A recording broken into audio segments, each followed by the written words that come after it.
6th, 2024 is now called to order. We had the month of July off, so it takes a little getting used to tonight, but thank you all for being here. If we could have a roll call, please. Councilmember Esta? Here. Councilmember Rennie? Here.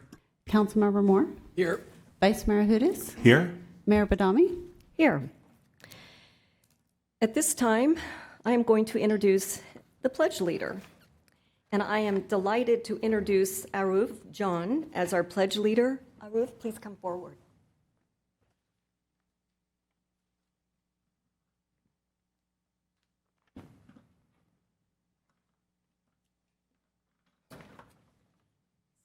Again, you guys can't hear me. So again, I'm so delighted to introduce him as our pledge leader tonight. He is a student at R.J. Fisher Middle School, and next week he's going to be starting school as an 8th grader. So back with homework.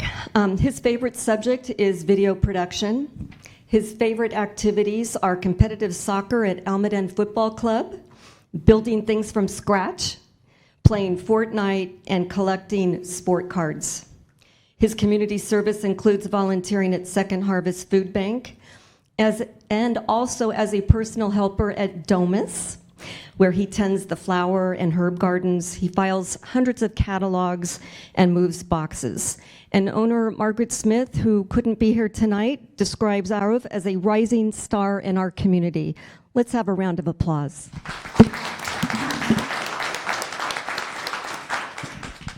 So with that, I'm going to hand this microphone over, and he could lead us in the Pledge of Allegiance.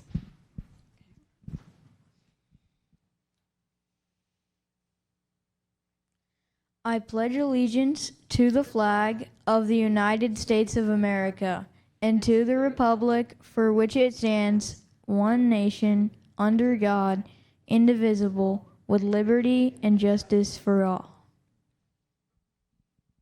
Thank you. Another round of applause. So all the council members would appreciate it if you could shake all of our hands. You can start with the Vice Mayor and Councilmember Rennie and make your way back. Councilmember Moore and Councilmember Stowe. And a gift on the way out with another round of applause.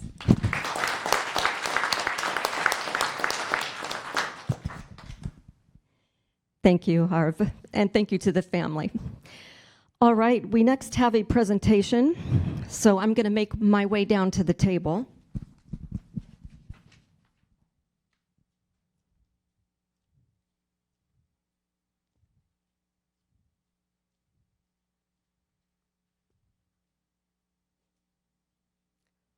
All right, I think we have a representative here from West Valley Community Services. Come on up. Thank you for coming. So West Valley Community Services was founded by 3 public health nurses 50 years ago. It was established as a central place for people to seek information and aid with the mission of encouraging the sharing of community resources to provide basic human needs in a caring and dignified environment. Services include emergency financial assistance to prevent homelessness, support for unhoused residents, food and groceries, and back-to-school supplies and holiday gifts. The staff and volunteers are committed to improving the living conditions of underserved populations and have positively impacted our communities on a day-to-day basis. The Los Gatos Town Council does hereby render, with special appreciation, commendation, and thanks, to West Valley Community Services, its staff and volunteers for their years of dedicated public service to the town of Los Gatos, and congratulates West Valley Community Services on its 50th anniversary. Round of applause, everybody.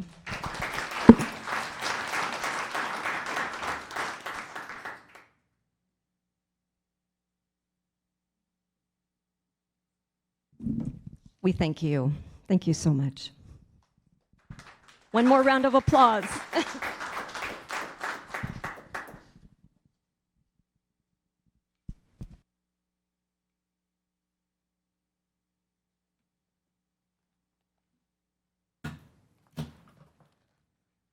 Okay, our next item are consent items. And we have a number of items. And these are items that are typically routine town business, and they could be heard in a single motion. We can look to council members to see if they'd like to pull an item to be heard. I'm going to look to my fellow council members. I see a hand from Vice Mayor. Yeah, I'd like to pull 17, please. Okay, item 17 will be heard after item 21 at the end of the business agenda. Do any other council members have questions or comments on any of the items? See none. Do any members of the public wish to comment on any of the consent items that are on our calendar tonight? Seeing no one come forward, I will look to my fellow council members for a motion. Councilmember Rennie. I move approval of items 1 through 16 on the consent calendar.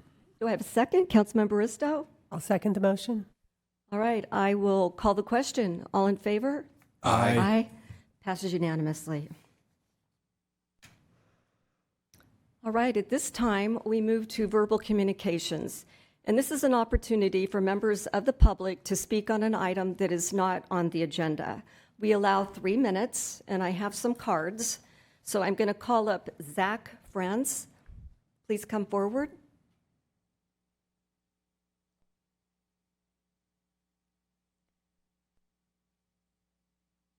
Welcome, Zach.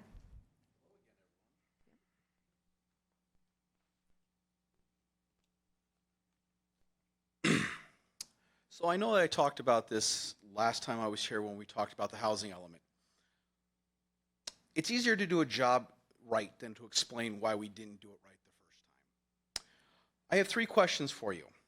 1, with most of our streets being 1- and 2-lane roads within the town of Los Gatos, have we put any thought into the new development before we start?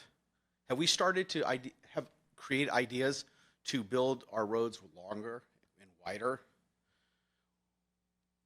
We have 24 new 100 homes coming in. That's roughly 2,400 cars, give or take. Most people don't live alone, so I'm going to say close to 5,000 new cars in the town of Los Gatos. Anybody who's tried to go up and down Los Gatos Boulevard at any time during the day has come to a screeching halt at a blink of an eye. This isn't going to get any better. Second is, with the new state mandates that require all new homes be equipped with electric appliances such as cooktops, air conditioners, and charging stations for their vehicles, have we developed a plan with PG&E to extend or create a better power grid? We can barely keep the lights on during the summer as it is already. And finally, where are these kids that are going to be moving in going to go to school? Our schools are already overcrowded. Our teachers are already understaffed and underpaid. We can't continue this digging a hole and hoping we find gold somewhere. We cannot continue to say, oh yes, we're going to do this and not have a plan before we do it. Just because we can do something doesn't mean we should. James Buchanan once said, the ballot box is the surest arbiter of disputes amongst free men. Now, I'm going to fix that just a little bit. Free people, because we are all voters. I hope that we create a plan before we dig 1 iota of dirt in the ground for this monstrosity that is going to be built in Los Gatos. It is unthinkable that we are just going to throw dirt in the air and have nothing to show for it other than traffic, overcrowding, more kids in schools. And also, one other question. Are you going to redistrict people in the town of Los Gatos to go to different school districts because I imagine that these kids and parents who buy these houses in town now are going to want to go to Los Gatos schools? Thank you. Zach, I just want to tell you and the audience that although you asked us some very good questions, we can't answer them. Verbal communications is a time for one-way communications, but we do take your comments seriously, so I don't want you to think we're not listening to you. Your questions were heard. Thank you. Vice Mayor. Yeah, thank you, and thank you for speaking about a concern that I think is on the mind of a lot of residents. I have a question, which is, are you aware that in the final iteration of the housing element, the council, on a 3-2 majority, approved considerably more than 2,400 in that it allowed for future upzoning of thousands of parcels across the town in addition to what was submitted in the housing element What was asked inventory. What was asked for was 1,900, and we gave 2,400. Yeah, I was here at that meeting. Like I said, I'm just concerned, as a concerned citizen, my property values, as well as most people, are going to fluctuate, and if we get redistricted, there's going to be some problems. And that's what those were my questions. So I understand that you can't answer my questions, but thank you. Thank you. Our next speaker is Tivis Ignacio. Welcome. Good evening, Mayor, Vice Mayor, and Town Council members. As I said, I'm not very good at this public speaking, but this needs to be said. And last time we were here, I brought up number 23, the item number 23, and moved it to 1. And I owe you an apology because I was running my mouth and got to second and got to third base and about the soccer base. And but this has to be thing with the taxes.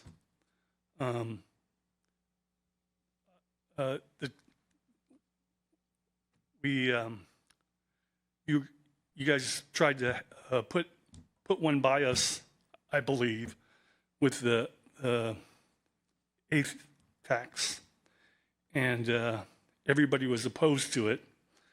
Even Linda came in late, and you let her speak because there's something that wasn't actually being forthcoming, and I didn't really understand what was going on because I was just, I publicly said there was a business person saying that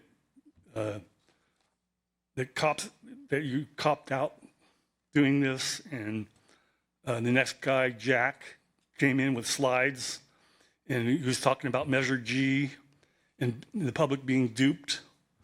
I think that that somebody actually saved you guys $132,000.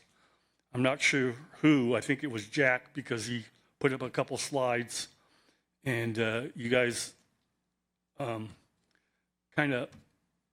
I think that there needs to be an investigation on that tax because no matter what, you put it on hold, and I was going to continue speaking on it and about all the other counties with, like in Santa Clara County, there's 9.125% tax, and 11 cities have that. Los Gatos has 9.25, and Campbell, Milpitas, and San Jose have 9.375. Almaden, which your lawyer said is way up there, and I believe the 2%. I think you guys are getting. I think the state of California is causing us to fight amongst each other. So I'm going to leave it at that. My time's expired. Mr. Ignacio, thank you for your comments. I do remember your last verbal communications to us, and I told you then, and I'll tell you again, your public speaking is fine. So thank you for coming forward. Okay. All right, Amy Despars.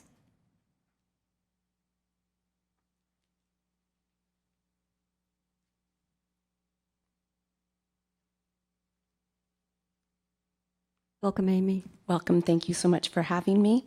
As always, I'm grateful to the council members and staff who are committed and dedicated to our community members and listening to our voices. I'd like to encourage every town council member every person working for our town to join our Neighborhood Voices, which is a coalition of thousands of California neighborhood leaders creating a ballot initiative that would bring back our ability to speak out about what happens in our neighborhood. So I hope that you all join that. I hope your staff joins that. Once again, I was asked by a council member if we had reached out to a developer. The developer at Ace Hardware has received multiple emails from residents, but has not replied to anyone. One woman has emailed 6 times and still has not gotten a response. I would like to encourage council members who have had contact with this developer to work with us and represent us and ask him to reach out and work with us. I know some of you have had this contact. I'd also like to suggest that you get an outside attorney and find loopholes. We have a lot of loopholes that could possibly work. There's safety, there's environmental, airspace, and a lot of things going on. I've received multiple emails from people in our community about what other towns are doing in California and also in Oregon to help litigate this problem. I'd also like to encourage our town council for better communication. There needs to be a better way of finding out information, what is happening in our town. I've asked people to go to Notify Me and to join the newsletter, but the newsletter isn't telling us what's really happening. It's not telling us all the developments that are going on. And it's a really tricky process to navigate through. I had to actually call, and I was super happy I got a voice here in the office, because when you click on, takes you into like a loophole. So anyway, I just think we need to find better communication to our community. A lot of people feel like the town is keeping secrets and they're not being vocal enough about what's going on. So again, thank you to those of you that are committed to all of us. And I just really hope that you really start working to help us. Thank you. Thank you. John Shepherdson?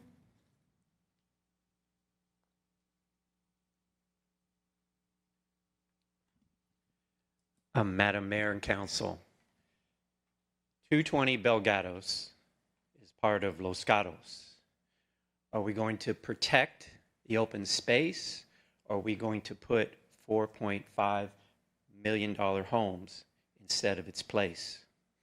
Please reject a general plan amendment to the 220 Gatos Road for 3 basic reasons. 1, changing open space playing fields for $4.5 million homes violates the general plan.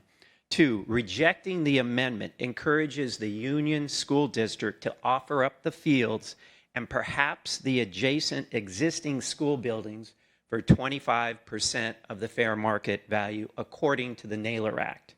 Thirdly, the entire school property could potentially be a world-class community center purchased and developed at a fraction of the cost of an alternative location. The proposal violates the general plan because 1, Section 2 of the general plan promotes environmental justice, and the project does not promote such justice.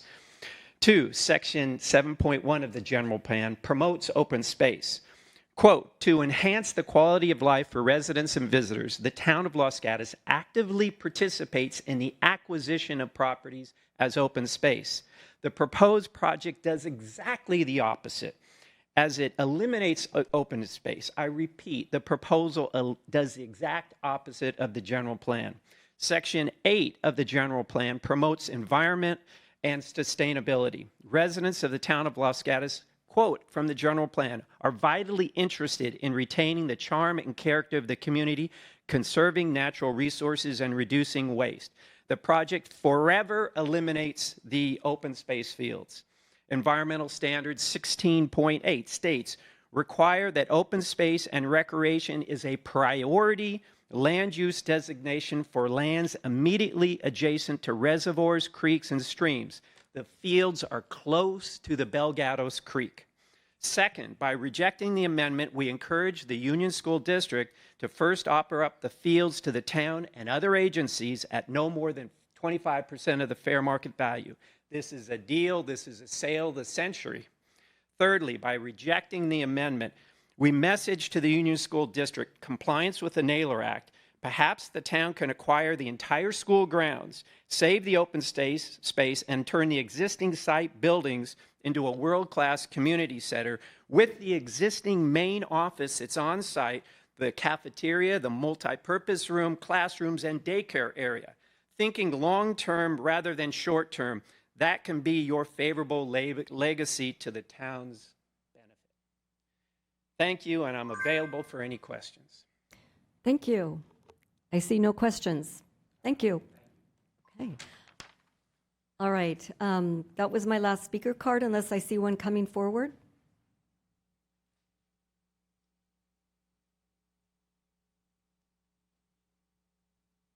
Welcome, Lindley. Good evening. It's nice to be back. I hope everybody had a nice time off. Just really quickly, I wanted to go over some pretty outrageous things that have been going on, so we're kind of all on the same page. I wanted to mention the debate. I hope everybody got to see the debate. That was pretty eye-opening. Is Joe resigning, and is Kamala taking over? Because that wouldn't be very democratic, would it? Oh, then we have the assassination attempt. Was that God intervening? Woohoo! Thank God for God.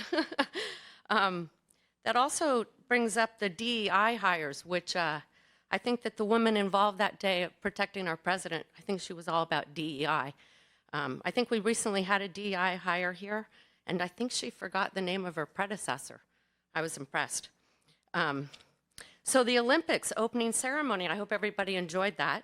That was pretty eye-opening. LGBTQ has clearly taken over the world here. We've got men competing against women in the Olympics. And the reason why I bring all this up is because there are two wonderful groups in Santa Clara County, Moms for Liberty and Informed Parents. And Moms for Liberty recently won a suit where they were able to exempt some states in the United States from the new Title IX that Biden is passing, where all schools in the United States, if I understand correctly, they're all going to force women to compete against men. So Moms for Liberty is a local chapter, and we're always looking for people who would like to volunteer. We also have a group called Informed Parents. Informed Parents are also comprised of volunteers who go to the elementary schools with bookmarks and hand the bookmarks out to the parents to let them know about the website and the newsletter and the option to opt your children out of all the sex education that's going on in our schools. So we're always looking for volunteers who'd like to come out with us early in the morning. So once again, Moms for Liberty and Informed Parents. We really care about the children, and we're hoping for the best, and we hope that more people will join us. So thank you. Thank you. Do we have any hands on Zoom? There are no hands raised on Zoom. Okay, last chance for anyone to come forward. With that, I am going to close verbal communications, and we are going to move on to our first order of business, which is item number 18. Item number 18 is to receive a report from the Community Health and Senior Services Commission, and we have Mr. Baker here to give us a report. Welcome, Mr. Baker. Good evening, Mayor and Council. Back in March of 2023, you gave direction on implementation of some of the senior roadmap elements, and that gave a prominent working role to the CHSSC. They have been working in earnest over the course of this past year and are here to present on their progress. I'm not going to take a whole lot of time from them, but before I turn it over to them, I just wanted to make sure that as you're listening to the presentation, just a couple things in mind. First is that throughout the report, CHSSC has included various clarifications, recommendations, suggestions. If council is interested in pursuing any of those as they come up in that presentation, let us know, and we'll do an analysis of some of those and bring it back to you at a future council meeting as it pertains to staffing and costs and whatnot, should those occur. And the second is that it'd be fantastic if you could provide some direction to the CHSSC for this next year. The direction you gave them last year was just on those year one goals, so it wasn't actually to go forward beyond that. So you want them to continue on those year 1 goals? Do you want them to start looking at some year 2 goals? And I know in the roadmap it's actually marked as year 3, but you got to do a year 2 in order to get to your year 3. So what is it that you want them to be working at as you move forward? Just keep those in mind, and hopefully it'll be a good discussion afterwards. And with that, I'm going to turn it over to CHSSC Chair Yick and Vice Chair Blum.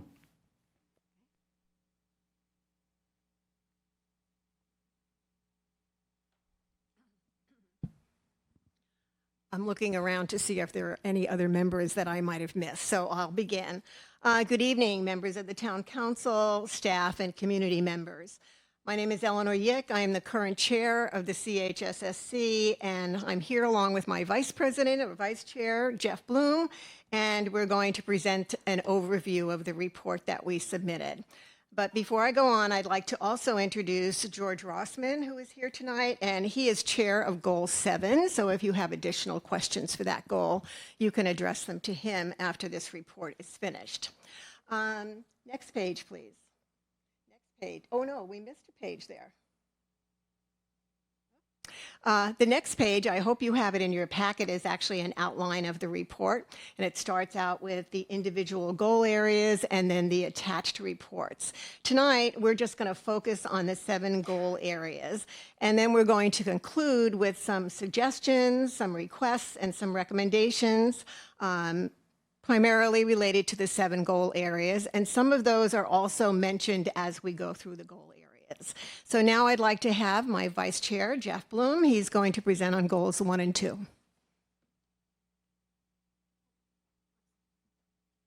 I'm sorry, Martha Stern is also here.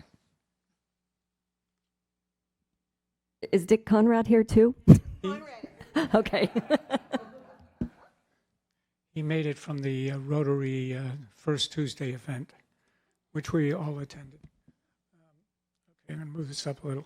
Okay, so goal 1 is appealing and inviting facility. And that's also slide 3, although I don't really like PowerPoints, so excuse me if I don't quite follow them. So I was skeptical when I first became a part of the plan to get a new community center in Los Gatos, but it's been exciting seeing it develop, and I'm much more optimistic now that we can make it happen. Here's why. We've done field trips to explore how other towns built their community centers, including how they financed its construction and its operations after it was built, how they obtained community buy-in for the project, and how they decided what to include in a center. We've been methodical in surveying the community of Los Gatos to learn community residents' wants and needs for a center, including having one community workshop meeting with more planned. And we've gotten many residents excited about the project and wanting to help. We're also doing a center location evaluation, and we're researching interior design options for a center. At the same time, we've increased community volunteerism and engagement through our Monday morning movies, for example. We've got a dynamic group of people working on this project, including many present and former leaders in Los Gatos, including me and Eleanor. So get ready to open your wallets so that you may pay for a dedication brick. Seriously, however, this is a 7 to 10 year project, but we're on it. So that's goal 1. Now I'll move to slide 4, which is goal 2, core senior services. For goal 2, CHSSC has been busy. Well, we've been busy on the other ones too, but we've rolled out the welcome mat to key service providers, inviting them to join our task forces. Think of it as a senior services Avengers initiative. We've also created a direct line to 10 providers, becoming part of their go-to support system. These service superheroes have shared their incredible work with us, giving us a glimpse into the vibrant world of senior care. Some have even expressed a desire to set up shop right in our midst. at the Interim Community Center. Imagine a one-stop shop for senior services.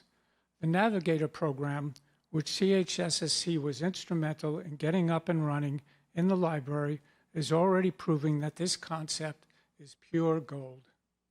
Speaking of gold, the LGS Rex 55+ program is shining brighter than ever.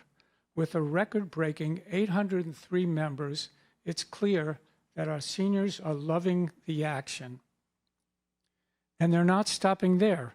They're expanding program offerings like a never-ending buffet and exploring outdoor spaces that will make our seniors feel like they're on vacation.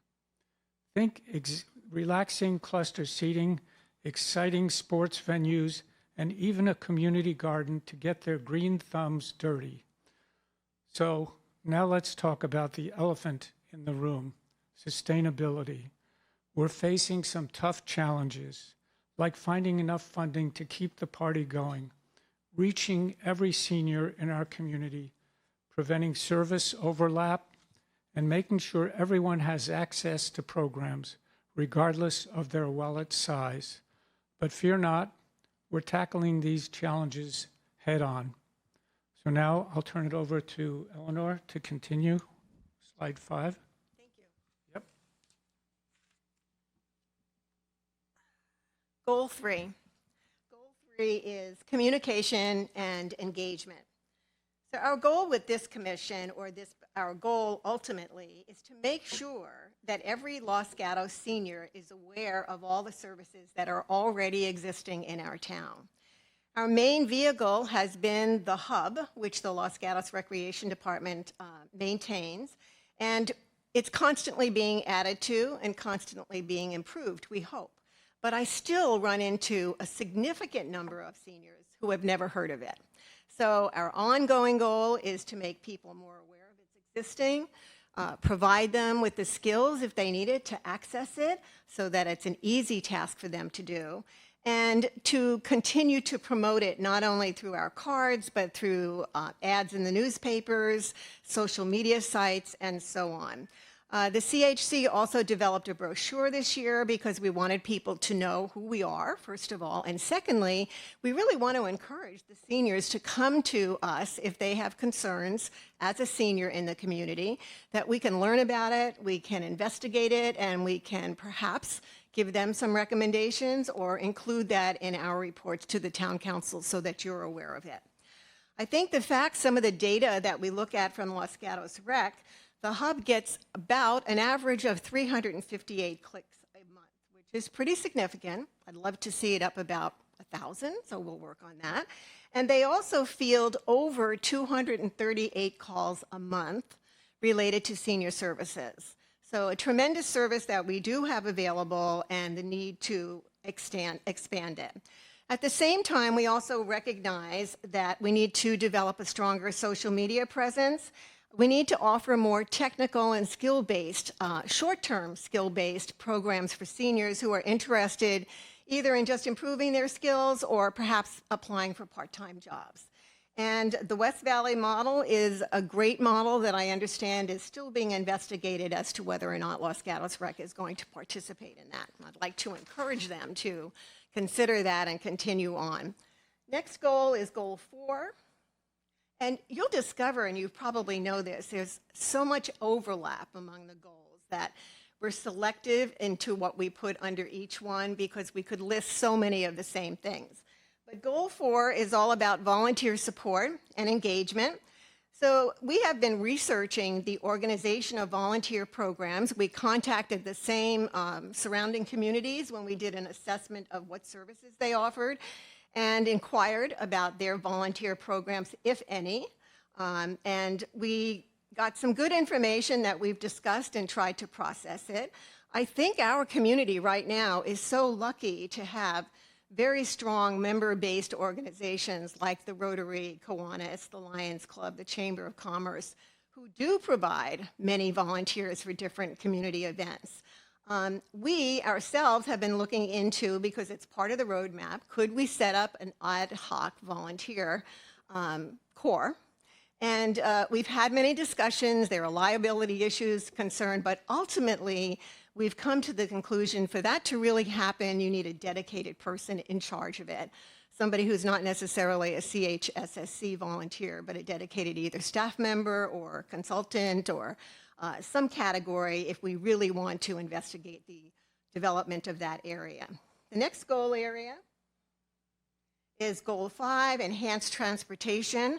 You probably recall that that was actually allocated to the Complete Streets and Transportation Committee.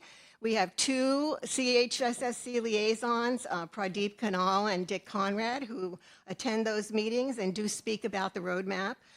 We're really excited about the program that they have launched, the very successful Ride and Taste Los Gatos, and whereby they collaborated with VTA representatives to raise awareness of public transportation, and I hope to continue to communicate to VTA that we need more public options here in Los Gatos.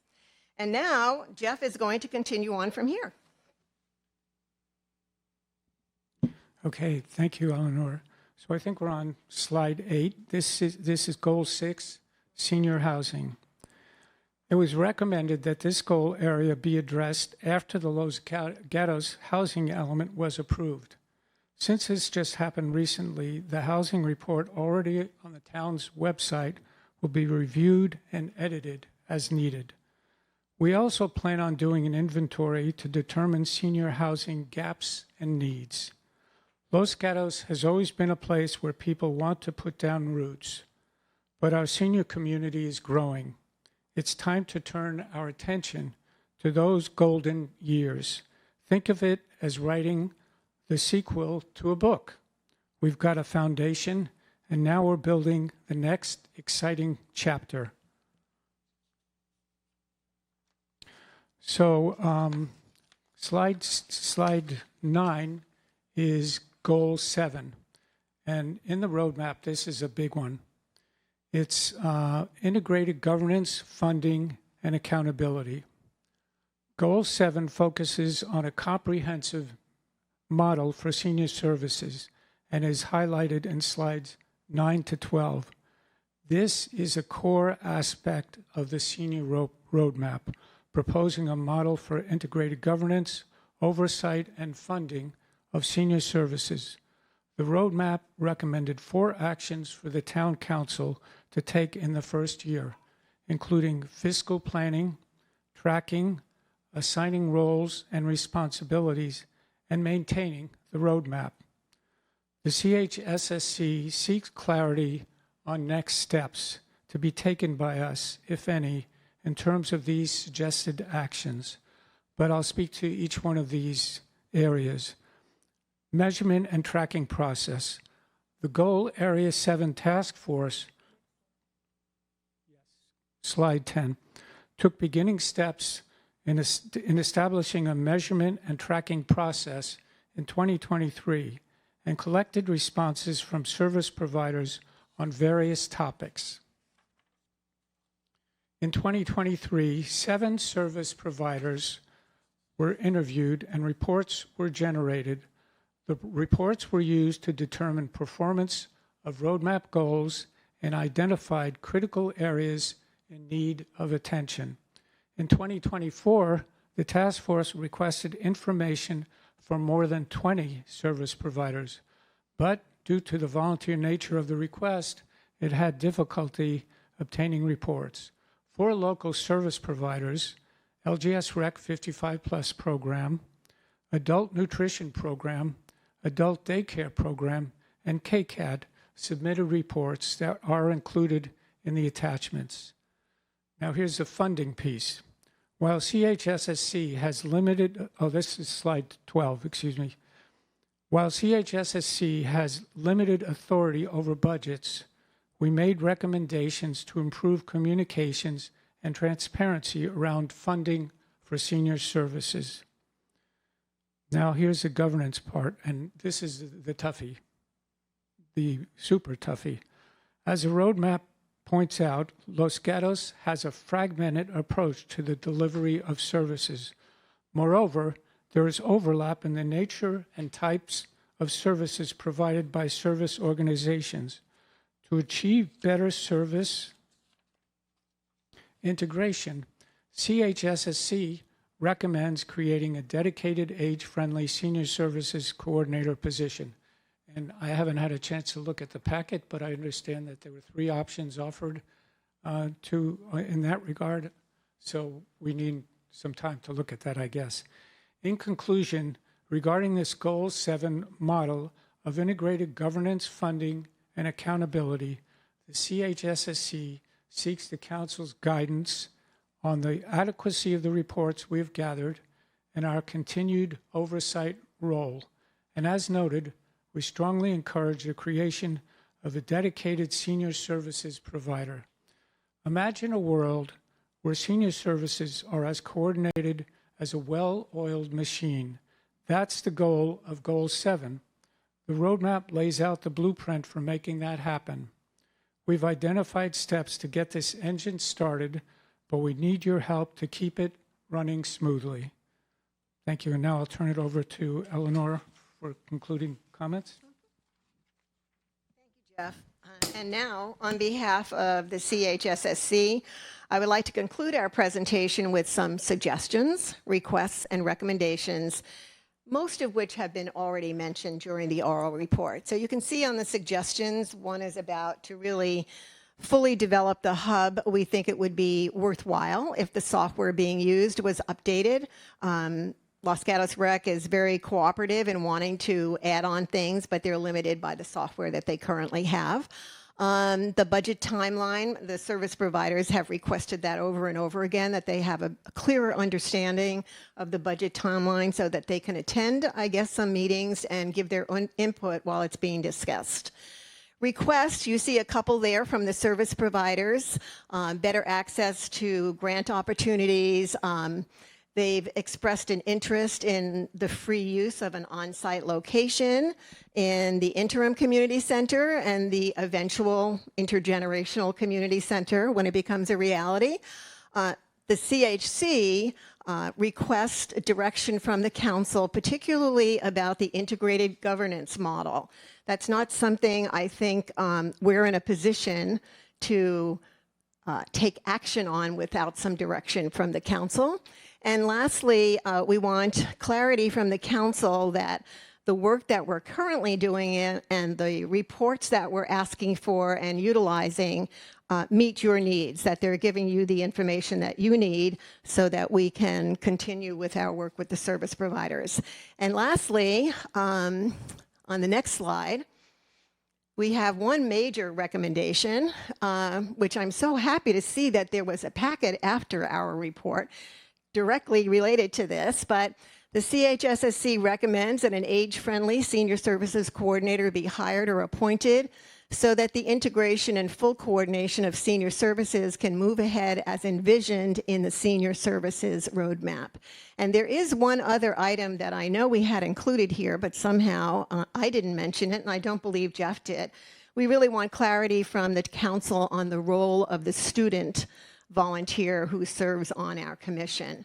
What kind of projects are appropriate, their attendance at meetings, because we have had difficulty, I would say, the last 2 years that I've been on the council with that person attending our meetings or really participating in what we're doing. But our main recommendation, of course, is that full-time, age-friendly senior services coordinator, and we feel that the funding should be achieved via the town of Los Gatos, the grant process, utilizing whatever funds can be made available. So now we are open for any questions or comments to conclude our report. Okay, I'll go ahead. I'm looking at goal number 5, which is enhanced transportation. And I'd love to know a little bit more about this Ride and Taste program. What a great program. So utilizing the VTA to bus our residents to a local restaurant, how does that work? Who pays for the meals at the restaurant? Where's the funding? Are the restaurants participating in that? I know that Dick Conrad's here tonight, but he just became the liaison this year. Dick, do you feel you have enough information to respond? Okay, come on up. Dick, do you want to come up here? Yeah, you can come forward and we can hear you better with the microphone. That way everybody at home can hear you as well that's watching. I was on the first bus tour, bus number 27, which they pick you up at the senior center and give you instructions on how to ride buses. Many of us seniors forgot how. How do you put a token in? Where do you, the whole thing, and how can you access from Route 27 to other places? And so as we toured town on 27, then they lectured us on the use of buses, and there were 10 of us.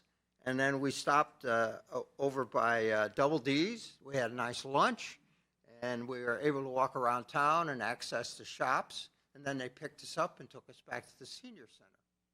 Now, this has been funded somewhat by the people on the committee. I think some people in town have stepped up to fund the lunch, and it's every month, I believe, and it goes to a different restaurant. And I understand the ride to the Bywater is oversold already, and it takes 10 people. Well, I'm going to see you there if you're on that one because I'm heading to the Bywater on that bus. Fantastic. I didn't make the list, although I decided not to do it more than once because it's something that everybody should enjoy. I think it's a great opportunity. Thank you. Thank you, Vice Mayor. Thanks. I could add to that. I understand that SASE also contributed some funds. The CHSSC was very interested in supporting it, but in terms of the policy related to how we can utilize our budget, we weren't able to do that. And then I also understand that the Los Gatos Thrives Foundation has submitted a grant, hopefully asking for some support and funding of that program. Thank you, Eleanor. Vice Mayor. Yeah, thank you. Boy, I'm amazed at this whole report and how far this senior community has come in the last couple of years, and the positive outlook on all the things that we can do. I wanted to follow up on a detail first and maybe to ask staff about the committee and commission budgets and to get a better understanding of why exactly those budgets were not appropriate for funding this transportation. I think it was something supported by both the CHSSC and the Complete Streets and Transportation Commission. Thank you for the question. Yes, so the commission, Complete Streets Commission funded the first one of the Ride and Taste programs. After that, there was a little bit of confusion and about what the funds could be used for from the commission budgets. We put together a package to bring to the policy committee regarding what funds could be used for, and you took a look at that. During the time that was happening, SASE stepped in, and SASE funded the rest of the Ride and Tastes for the year. So it kind of became a moot point at that point because it was funded. So that's where we ended up. We've just had some questions about it for next year, if the SASE, assuming the SASE funding is not there. And we do know already, as Chair Yek has stated, that a nonprofit organization has put in a grant application. That grant application is still pending review, so I can't answer in terms of where that is in the process. But that's the reason why things moved along as they did. And if I could just add, the town council did approve a policy on commission budgets, and the policy that was unanimously adopted by the council identified appropriate uses for the commission budget, including purchasing supplies and materials, printing flyers, purchasing giveaways for town events such as Screen on the Green or Spring into Green, paying for the registration for a table. So if one of our commissions wanted to participate in another organization's event, that would be an allowed use, or attending workshops and trainings. So that way our commissioners get well trained. What the policy does not allow is hiring, paying town employees or other individuals, or granting or donating funds to other organizations. This is the first time we've ever had a policy like this. And like many of our policies, we learn by doing.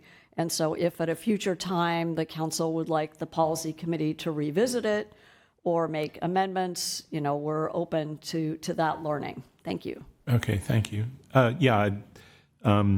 Having been on the policy committee, when we looked at the list, it became apparent just recently that we hadn't covered that item. And so I asked the chair of the policy committee for us to take another look on that type of activity that's being carried out by these two commissions. So that was my request. So Councilmember Rennie, and then we'll get to some public comment. So I have some questions on the requests. The first one, I don't understand what's being asked. It says service providers request assistance and better access to the town's grant opportunities. We have a very mature grant process, and we've added a lot of extra funds to that this year. So I'm not understanding what's missing. I think the intent there was not only knowledge about the grants that the town has right now, but also if the town becomes aware of any grants that are available that perhaps they could apply for. So they feel that the town gets more information from different organizations, state, county, whatever, that possibly a service provider could apply for some of that. And they think you get the information perhaps easier or more quickly than they do. Okay, second question. So the second bullet talks about service providers have expressed interest in free use of an on-site location in the interim community center to provide better service access for seniors. We're in the process of trying to do that, and we went out and we asked who's interested, and we only got 2 that were interested, which was really sort of surprising that the number was so low. So your bullet, again, is surprising to me that we didn't get much interest. Why is this bullet here, I guess? Well, I think this report was being compiled over a couple of months. So more than likely when that specific item was put in, it was when we were hearing reports from various service providers and they were expressing that interest. Whether they, in the end, went ahead and submitted an interest in doing it or not, I don't know. But we just wanted to note. You're just reporting back with all the information And we you've did hear collected. from more than 2 people that they were interested in that. Okay, thanks. All right, Councilmember Moore had his hand up first, and then I'm going to go to the Vice Mayor. Thank you. Yeah, I have 3 questions before we go to public comment, because I don't want to make sure I can ask y'all. You're the experts. Thank you very much for putting this together. This is super helpful, very comprehensive. You all have been busy, so thank you. The first question is about the Goal 1. So I'm curious how the commission and you all feel about the progress that's been made on the interim community center so far, and if there are things that you would like to see the remaining funding spent on, especially over the next 5. I think at a bare minimum we have this existing interim community center for the next 10 years or so. Los Altos took 30 years to build their community center, right? This is going to be a long process. This is one I'm very excited about. But in the meantime, I wanted to know if there were things that you feel haven't been addressed yet that could be addressed in the interim community center, because we still have hundreds of thousands of dollars for that. Well, I'll take it as a 2-part question. First of all, in terms of the Los Gatos Thrives Foundation, I think I speak for the whole commission that we are extremely impressed, and we applaud them for all the work that they have done so far. I mean, they've taken a wonderful approach to it and broken themselves into committees, and they have 4 groups working pretty conscientiously. So I think we should applaud them for the work that they're doing. In terms of the interim community center, I'm recalling that we had that community input meeting, and out of that, the CHSSC did have 2 motions that were actually submitted to our group, and we approved them, and they came to the town council. So I know, very generally speaking, that a need that was expressed over and over again was a space that has the latest technology that allows for easy communication, not Zoom, but, interactive communication from people at home to here, because we have so many seniors that either can't or are just uncomfortable making the trip and coming into the center, and we want them to be a part of that community. So I certainly know that was the first request, was in terms of the accessibility issue. And the second request, I believe, Jeff, do you remember that off the top of your head? I think it was the nonprofit space, right? Yeah, it's in the motion. I'd have to have the motion right in front of me to recall the actual. Yeah, if I recall correctly, it was the nonprofit So space. in terms of, are there other things that we would like? I mean, I would go back to the summaries of the community input that we received, and we would discuss, and maybe we could prioritize and say, if funds are available, these would be recommended actions. But I would bring that back to the whole CHSSC. Yeah, I think that'd be great. I think that's something I'm interested in. And I think because we still have this funding left over, one of the big things that got talked about was making the space more inviting and, to the whole community. And that's something that we've all talked about at a, staff and council level. And I think we're all still figuring out what that means. And so if there's thoughts that the commission has on that, I'd be interested in that. I will share with you, and this doesn't directly relate to, well, it does relate to community input, because we did hear it at that meeting, and we've all heard it since then, that there is a significant group of people in the community who would like to have access to a room, free access to a room where they can have current event discussions and so on. And I know there's some history behind that, whether they were here in our center or whether they're over in Saratoga, but the people that I've heard from would like it to be conveniently located in Los Gatos. And that doesn't necessarily mean into the Los Gatos Recreation Interim Center. It could be in the library. It could be some town facility, someplace that they could do that. Thank you. Can I go to my next question? Yes, and then to the vice mayor, and then to Councilmember Risto. Okay, perfect. And then I have one more. I just want to ask the questions of the speakers, and once we go to public comment, I can't anymore. So the third goal, I was curious to, you talked in that about the need for print and social media for better communication. I'm curious, what is that? Are you referring to some of the things with the hub, or is that beyond that? What does that look like in terms of better comms? Well, I think it's, we're utilizing certainly the hub, but even the hub itself could have more of a presence, like on Instagram and various other social media sites. We just haven't had any one particular commissioner able to or volunteer to take kind of that aspect on. It's something we need to look at. But I also think it's not just the hub card. It's just, spotlighting programs that are available for seniors and letting them know that there is information available for that. So I think it's a combination of the hub and then highlighting significant needs that are in the community. Like I hear from many people who are selling their homes and moving, downsizing, and they want transition help. So we have some of that information, but it could be highlighted more frequently so that people know about it. Okay, great, thank you. And I don't know if it would be appropriate, but perhaps the student on the commission could take on some of that, marketing communications, because would love for that to happen. Yeah, yes. yeah, absolutely. Okay, Vice Mayor. Yeah, thank you. Again, I'm sort of marveling at how well the CHSSC is engaging with the broader community, and particularly there were concerns, a year and a half ago about the foundation and the CHSSC, and that seems to be not at all an issue. And in fact, I think the synergy with the community is really remarkable. And those were some of the biggest concerns that the council had about implementing the roadmap.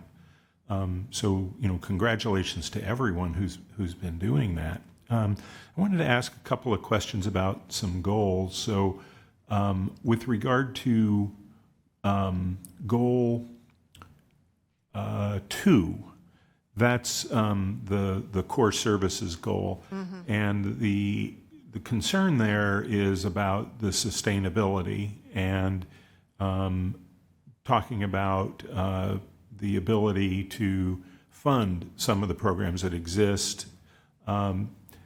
I am aware, but not of the details, that LGS Recreation has received $1 million grant over a 4-year period for older adults. And from the perspective of the CHSSC, looking at your accountability hat and sustainability, does that grant relieve the concerns for the next 4 years with providing and funding the 55 plus or other things that LGS Rec is doing? My understanding, and I just recently had a conversation with Lizanne about this too, and I was surprised to learn because I know when they received the grant, we were ecstatic that $1 million is a lot of money over 4 years, and that yes, the Los Gatos Saratoga Recreation 55 Plus would really be funded for the next 4 years. And so I was surprised to find out that the money is just not allocated to the 55 plus program. It was clarified it was for older adults, so it isn't necessarily just 55 plus. How do you define an older adult? Is it somebody who's 50? Is it somebody who's 45? I don't know, but my understanding is that Los Gatos Rec is looking at that it will support programs for older adults and not necessarily just the 55 plus program. So that makes a big difference in how that money will be utilized. Yeah, thank you. And that seems to be maybe an indication for one of the areas to explore next year is to better understand that with the role that we've asked the CHSSC to play in accountability and understanding how money that comes from the state for our older adults is actually getting to the programs that are of interest. So if I could add one caveat to do that, we'd be happy to do that. I know when I've tried to ask more specific questions, I believe that really Los Gatos Saratoga Rec and that program feels that they report directly to you and they would give you the perhaps detailed information. I think they felt that our commission was not privy to that information. Interesting. I wanted to move on to goal 4, which is about the communications, and the hub is a key part of that, but also support and engagement in the volunteer program.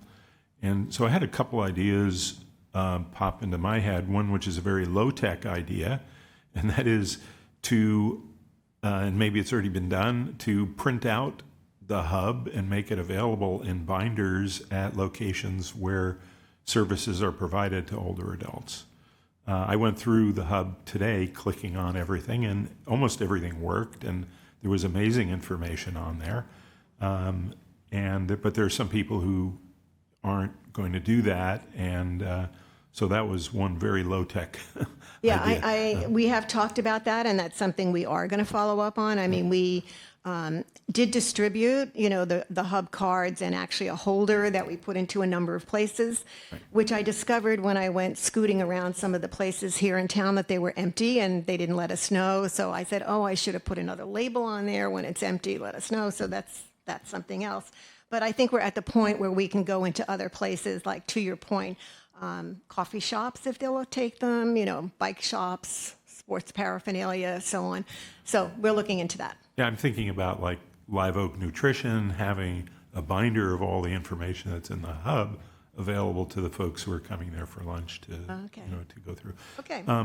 A little more high-tech idea related to the volunteer engagement, and again, this may be looking forward, is, and I think this would require a coordinator, but to develop the volunteer program more fully, where service organizations call for volunteers, and volunteers provide their background and get matched up, perhaps with something like, Thumbtack or LinkedIn or Indeed or something, using some technology to keep a list of what is needed and what people would like to volunteer for. And this is sort of this volunteer force idea. And so you were asking about, potential goals for next year, and that was one thought. And we're discussing that. We've discussed that. The original vision in the roadmap was kind of like this interactive volunteer community. And organizations would be able to list what they are and what their needs are, and then we'd have this core of volunteers, and we could facilitate the connections between the two. Based on conversations we've had, there's some liability issues there that the town was concerned about. I think anybody would be concerned about. Vetting the volunteers, there's issues that come up there depending on the kind of volunteer you want. So we finally, yes, something like you're suggesting is possible. It would be a location to suggest to volunteers, but the volunteers ultimately take the step to contact that organization. And then the relationship is strictly between the volunteer and the organization.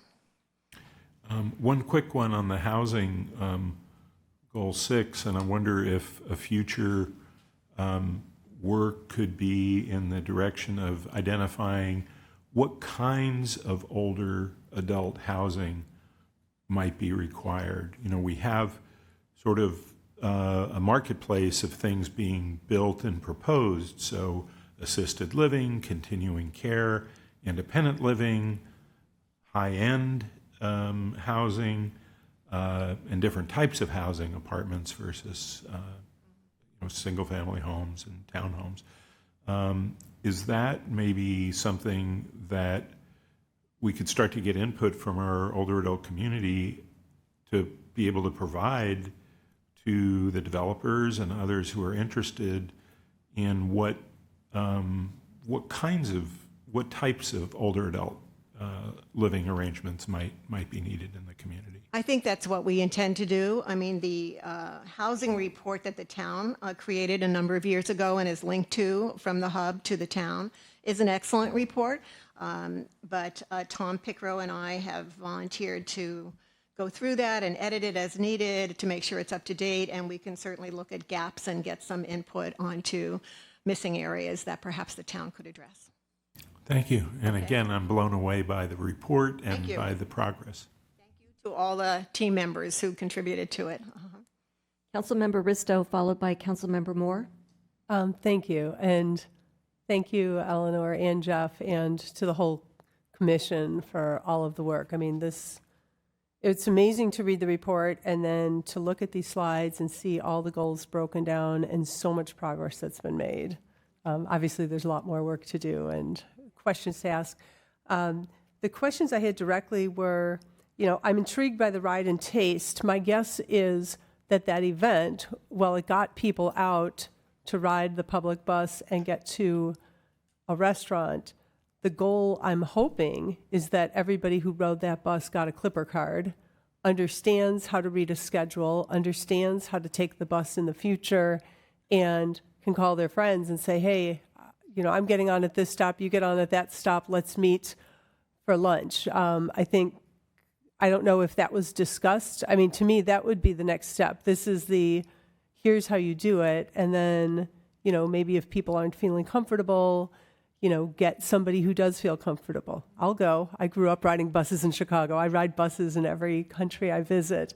But I think, everybody should have a Clipper card.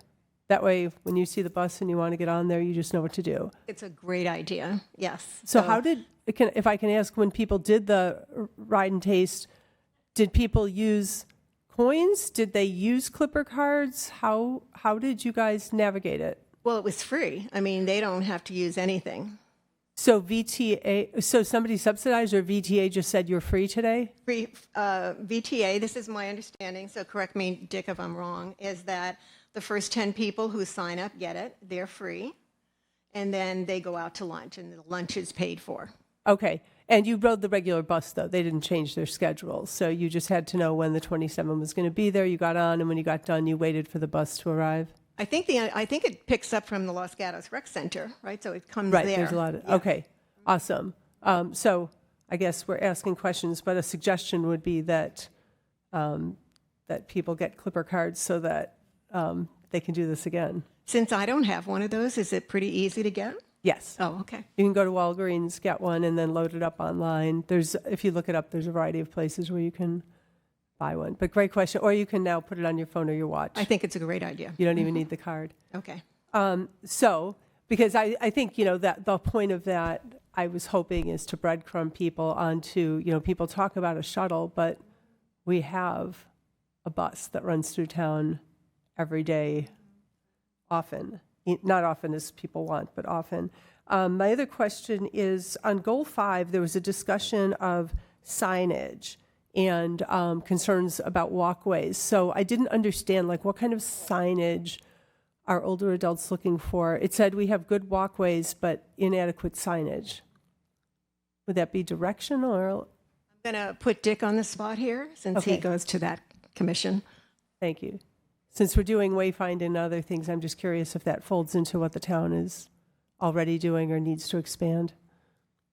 Well, we're principally looking at ways to get seniors out and walking. So signage to get seniors to a path or a park to walk. Whereas right now, the signs just don't necessarily point to walking paths. We should look at signage that point to walking paths, because that's what we want them to do. I don't know whether that answers your question.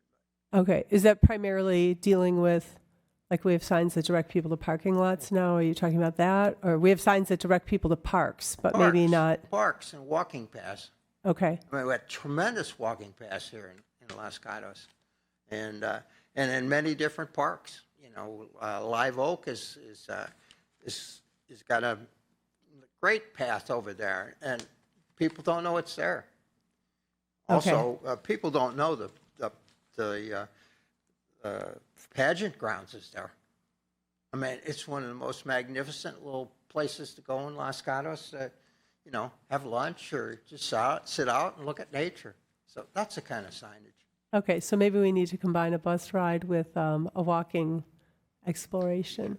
By the way, the bus here stops at a bus stop. I said it stops at the senior center. Yeah. It stops at a bus stop at the senior center, and it picks us up at a bus stop. So yes, we have bus stops to get us where we need to go. That's right. You got to find the bus stop. Thank you. And then I guess the other question, maybe you want to stay there, Commissioner Conrad. I'm not sure who would answer that. And then there was the question, I think that there was the comment about the safety on Highway 9 at 17, which of course we all know that's a really unpleasant place to walk. And I think the town, I guess the question would be, is the commission aware of the fact that it'll take years, but maybe by the end of this decade, that entire interchange will be revamped and there will be continuous sidewalks on both sides. The interchange will be changed so cars aren't screaming on an angle across the crosswalk, and there will be protected bike lanes on each side. I don't know that the community is totally aware of that. Okay. So I think it could be a good job for us to make the community aware of right. that. It would. Yeah. So then I guess my question would be, would you like to learn more about it, and would you like to be able to spread that word so people can support that project as it comes forward? Of course. Okay. Thank you. Trying to remember I have to ask questions. Okay, thank you. Councilmember Moore? Thank you. Yeah, I just want to double down on what Councilmember Risso just said about the Clipper cards. I think that's a great idea, and I'd be interested in the policy committee taking a look at the commission budget ideas, because I think that it sounds like the CHSSC and Complete Streets have some interest in supporting this, and if they were interested, not at all, direction, but with the combined $5,000, the commissions could get 250 Clipper cards with at $20 a pop on them that could be distributed to people for the program. So I think that'd be a great idea. So two other questions. One, also on Goal 6, the Vice Mayor and I had very similar questions about, still wanting to figure out the best ways to support senior affordable housing in Los Gatos. And so I have, would also like to hear from the commission what types of housing the commission thinks seniors in the community want to support, because as we all know, it's very there's a lot of contention around housing, and I think it is really critical that we build more affordable housing. And so, is it things like what the North 40 had, which was a 100% affordable low-income senior housing, or is it, more communities like the Meadows, or what do you all see as the need? So that's one question that you don't have to answer now, but yet for future consideration.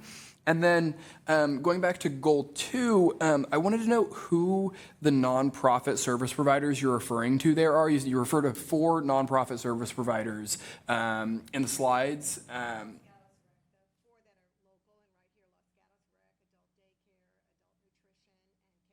Okay, got it. Okay. Okay, that answers my questions. Thank you. Absolutely. I think when we do review the housing document, we are going to be looking for input. I will tell you, as a very senior member of this community, that I would love to sell my house. I want to move into a single-story condominium, not a 3-story one. I want a single-story condominium. Duly noted. Thank you. Okay. Okay, so I am going to open public comment. I don't have any speaker cards. Yes, Lisa? Of course you can. So come on up. You'll have 3 minutes. And Eleanor and Jeff, we may call you back up later. But at this point in time, I need to take public comment. Sorry. Hi. I just want to say I'm a member of Los Gatos Thrives Foundation, which is a bestie of the Senior Services Commission. And my committee that I'm involved with puts on the monthly Monday morning movie matinees, and we just had a fabulous one at the Los Gatos Cinelux Theater. Thank you for letting us do that every month. But Rob, you said that Los Altos, it took them 3 decades to build a community center. We're Los Gatos.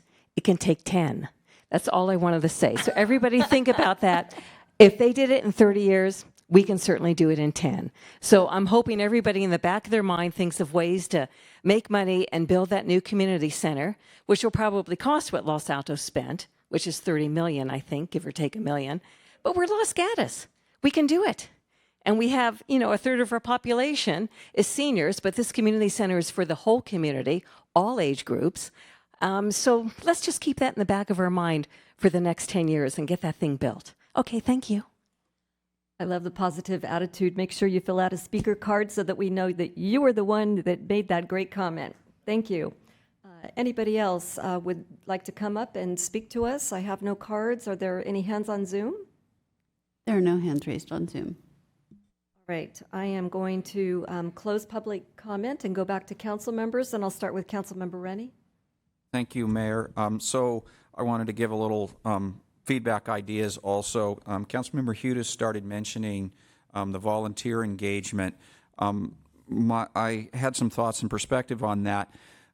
In here you mentioned, on the hub having links to other nonprofits where people can volunteer.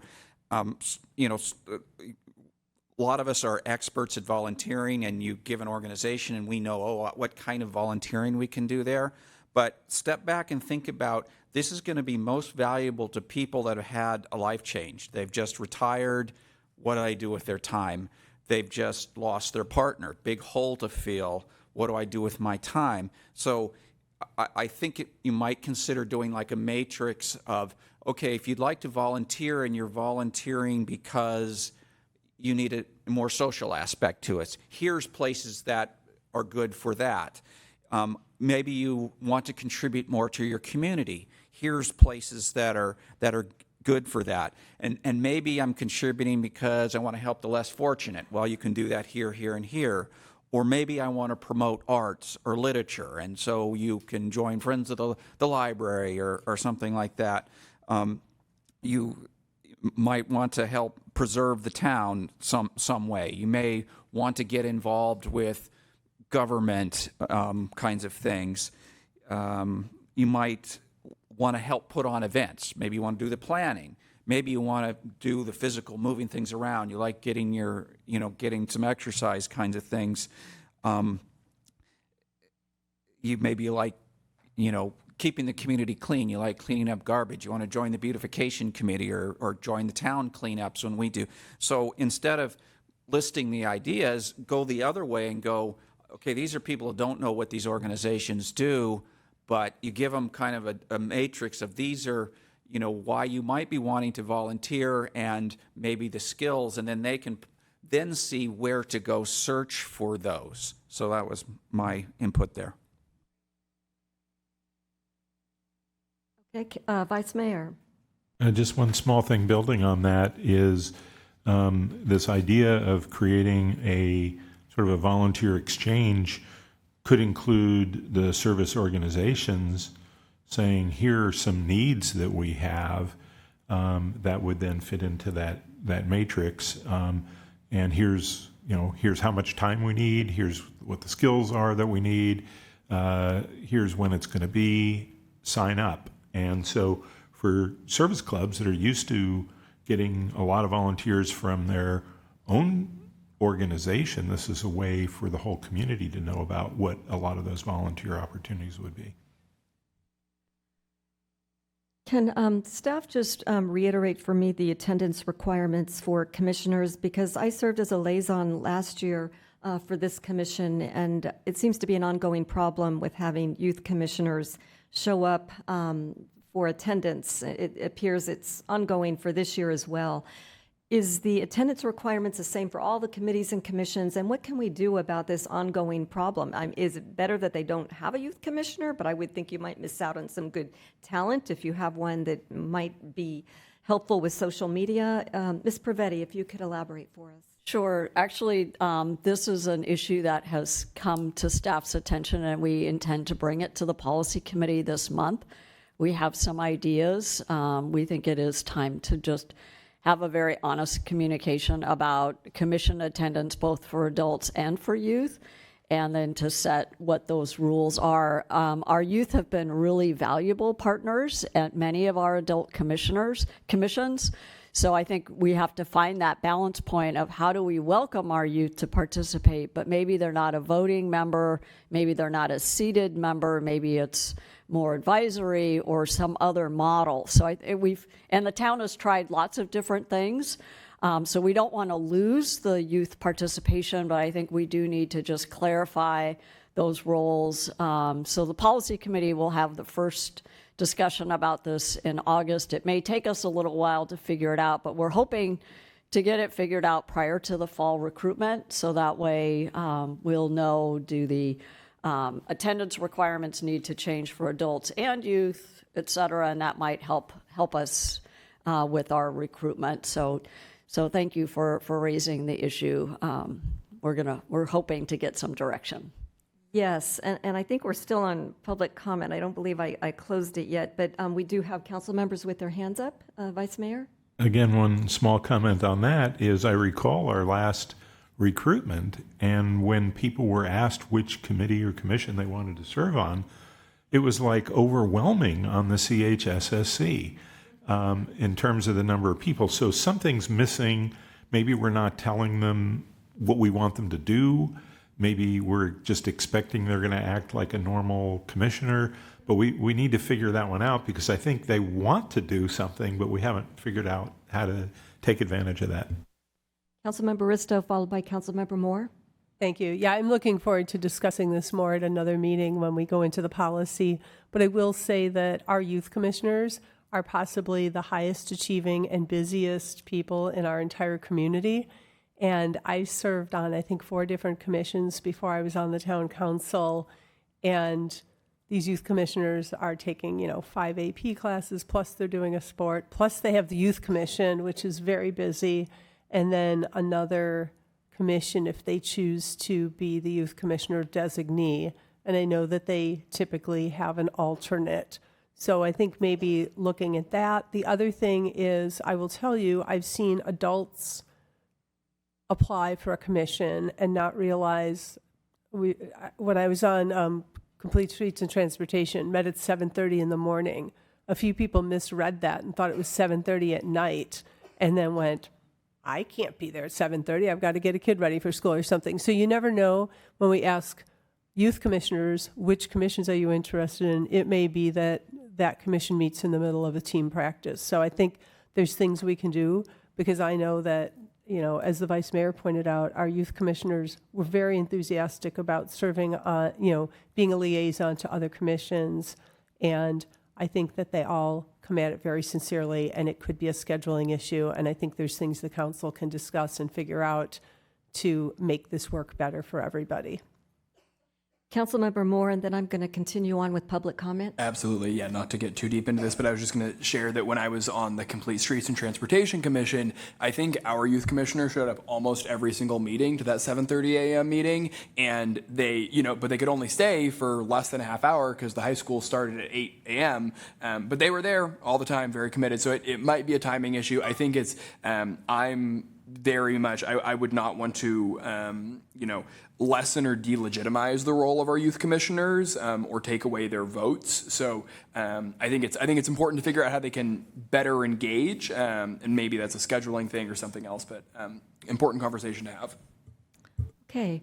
Would anybody like to speak to us on this item? They could fill out a speaker card and come forward. Mr. Blum? Card, or can I just make a few comments? Well, you'll eventually have to fill out a card. Okay, I'll do that. Can he do that since he was one of the presenters? Technically, no. You either present or give public comment, but okay, well, it's I at the think mayor's discretion. Most people. If it's my discretion, I'll allow it. Thank you. This has really been an issue that I've brought to the forefront ever since I've been on the CHSSC. And what I see happen is that initially the student, at the first part of the year, the student shows up and then it drops off on our commission. I can't speak to other commissions. And I thought Councilmember Moore's idea of a specific project for the youth commissioner would be a great way to go. For example, maintaining our social media presence or publicizing the hub on social media, something along those lines. And maybe it behooves our commission to come up with that project before the new year begins, new term begins, so that we can just say, hey, these are your options, choose one. But to expect them to come and to actively engage, given their very busy schedules, I think is a problem. So that would be my suggestion. Thank you. Thank you. All right, would anybody like to come forward and add any input on this item? Seeing no one come forward, do we have any hands up on Zoom? No hands on Zoom? No. All right, I am going to close public comment and go back to my fellow council members for more discussion, comments, motion. Councilmember Moore. Thank you, Mayor. So question of staff. I know this has been talked about a number of times, but talking about goal one, really, focused on this from the town's perspective, it was originally the interim community center, right? And that's still kind of going. And I think there's definitely more to do there. And I'd be curious to hear from the commission about other ways that they feel that the money can be spent in effective ways. And also, if any ideas on that, I'd be interested in. But I'm wondering if we're getting to a place where that is now separate from the idea of this community center that is a new thing, right? And so are we getting to a place where we need to create a actual CIP project so the town can have an official role in the creation of the community center? I can answer that question. Katie Namura, Assistant Town Manager. So yes, that is a very astute observation. I thank you for the opportunity to clarify. So what the work that has been directed by the Town Council to staff has been to work on the interim community center, which is ongoing. Separately, in the roadmap, it does talk about forming a nonprofit to, envision this new community center. And so that is how Los Gatos Thrives has been formed. And they've been doing a wonderful job. Until that becomes a directed project by the town council to staff, it is solely a separate nonprofit effort, which is very helpful and will be informing the town staff if that ever becomes a CIP project, as you've mentioned. But yes, we would need the direction of council to have that become part of our plan. And I would say that the appropriate time typically is at strategic priorities, because this will be a very big undertaking. And I think at some point the council's going to need to talk about roles and responsibilities. What's the role of the town versus the role of a foundation? And that way we can then, engage our commissions, because of course there'll be a lot of interest in this. But at this point, the town staff is not engaging on the permanent community center because it has not been identified as either a project or a council priority. Great. Thank you very much. Further comments, discussion, motion? Councilmember Bristow. I guess I have a question for staff because there's a recommendation for, so we haven't talked about the services coordinator. So I don't know if anybody.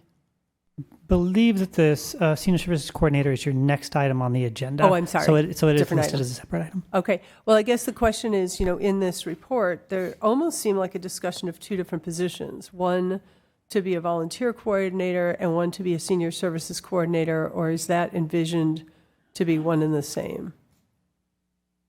I would say that would be a discussion that might be better suited for the next item. Okay. Thank you. Okay, so Vice Mayor? Yeah, I mean, I don't see any burning need to make a motion. I think that there have been, just from my perspective, that there have been some very substantial comments, and that we have an extremely receptive commission and leadership of that commission here to be able to take these forward. Sometimes, we have to clarify and all that, but I think that it's been a very, very constructive discussion where the minutes from that discussion will be really leading to our next step. So that's just my perspective. So. Okay, so with that, I thank you as well. It was a very detailed presentation. You put a lot of work into it. It's great. I'm looking forward to this as it continues to roll out. So with that, we thank you for coming and sharing the goals with us. Vice Mayor. I just wanted to add one more comment, and that is my appreciation for the way staff has been supporting this. Mr. Baker and Ms. Nomura in particular have really become in tune with the needs of our older adult community. And when we get to the next discussion, I think it'll be really helpful. But I just wanted to say thank you for the engagement and the devotion and the thought that's going into working with our older adults. Thank you. We're now ready to move on to item number 19, which is to provide direction on senior services coordinator options. Welcome, Ms. Nomura. Good evening, Mayor and Council. One second. So as was discussed, the CHSSC has made a recommendation that perhaps this position, the senior coordinator, should be a full-time position.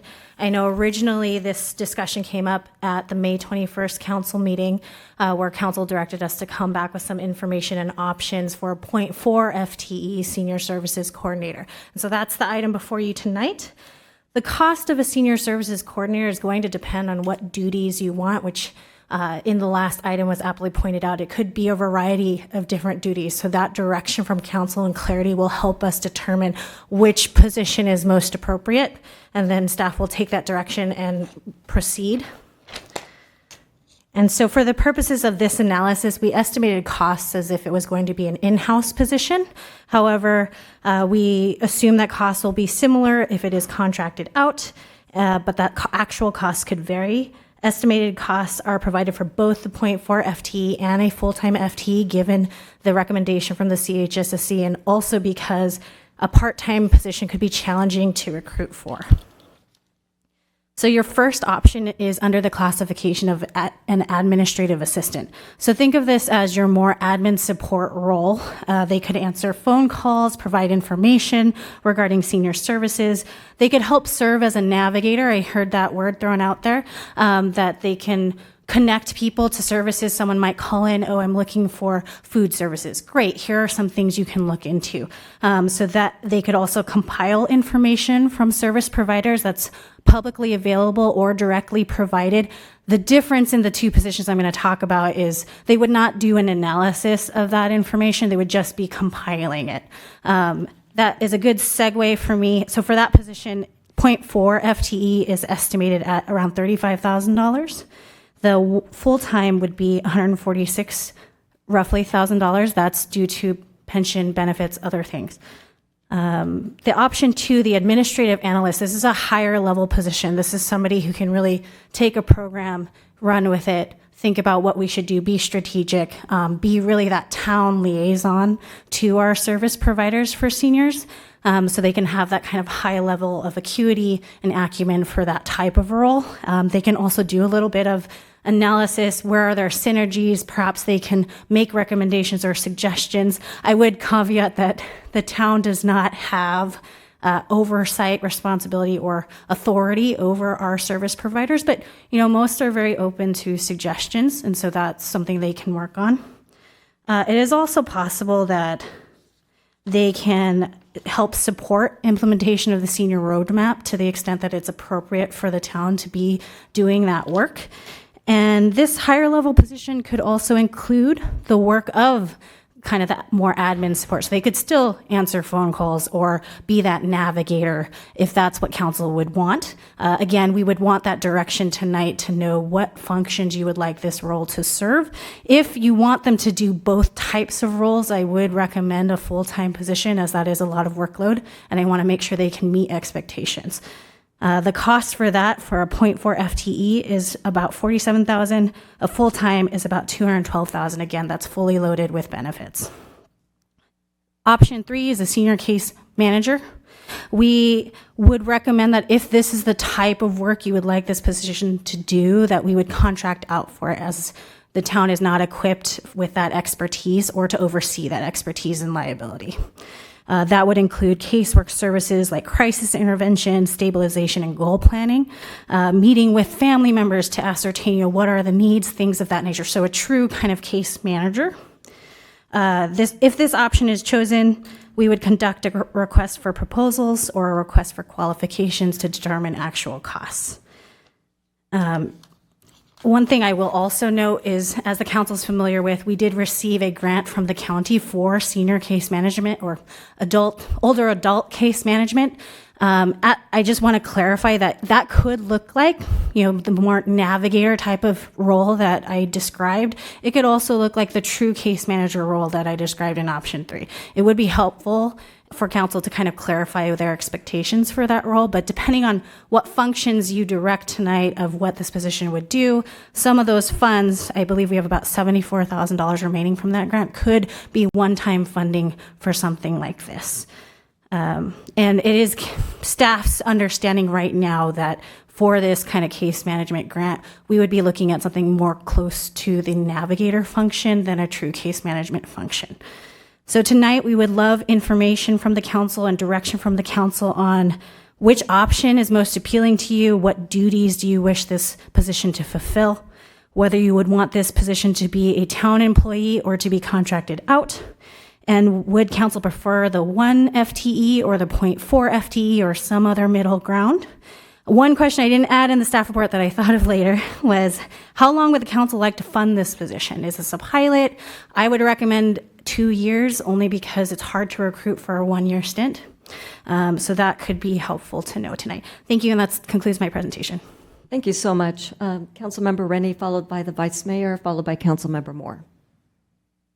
So what I'm trying to connect in my head is this looks like an out-of-cycle budget issue, because we went through budget and we allocated 0.4 FTE based on all of the other balancing of our budget needs and how much money we thought we had, and we even end up balancing our budget with one-time money, and we just approved 2 things on consent calendar where we just took another $600,000 of one-time money to balance our budget for this year.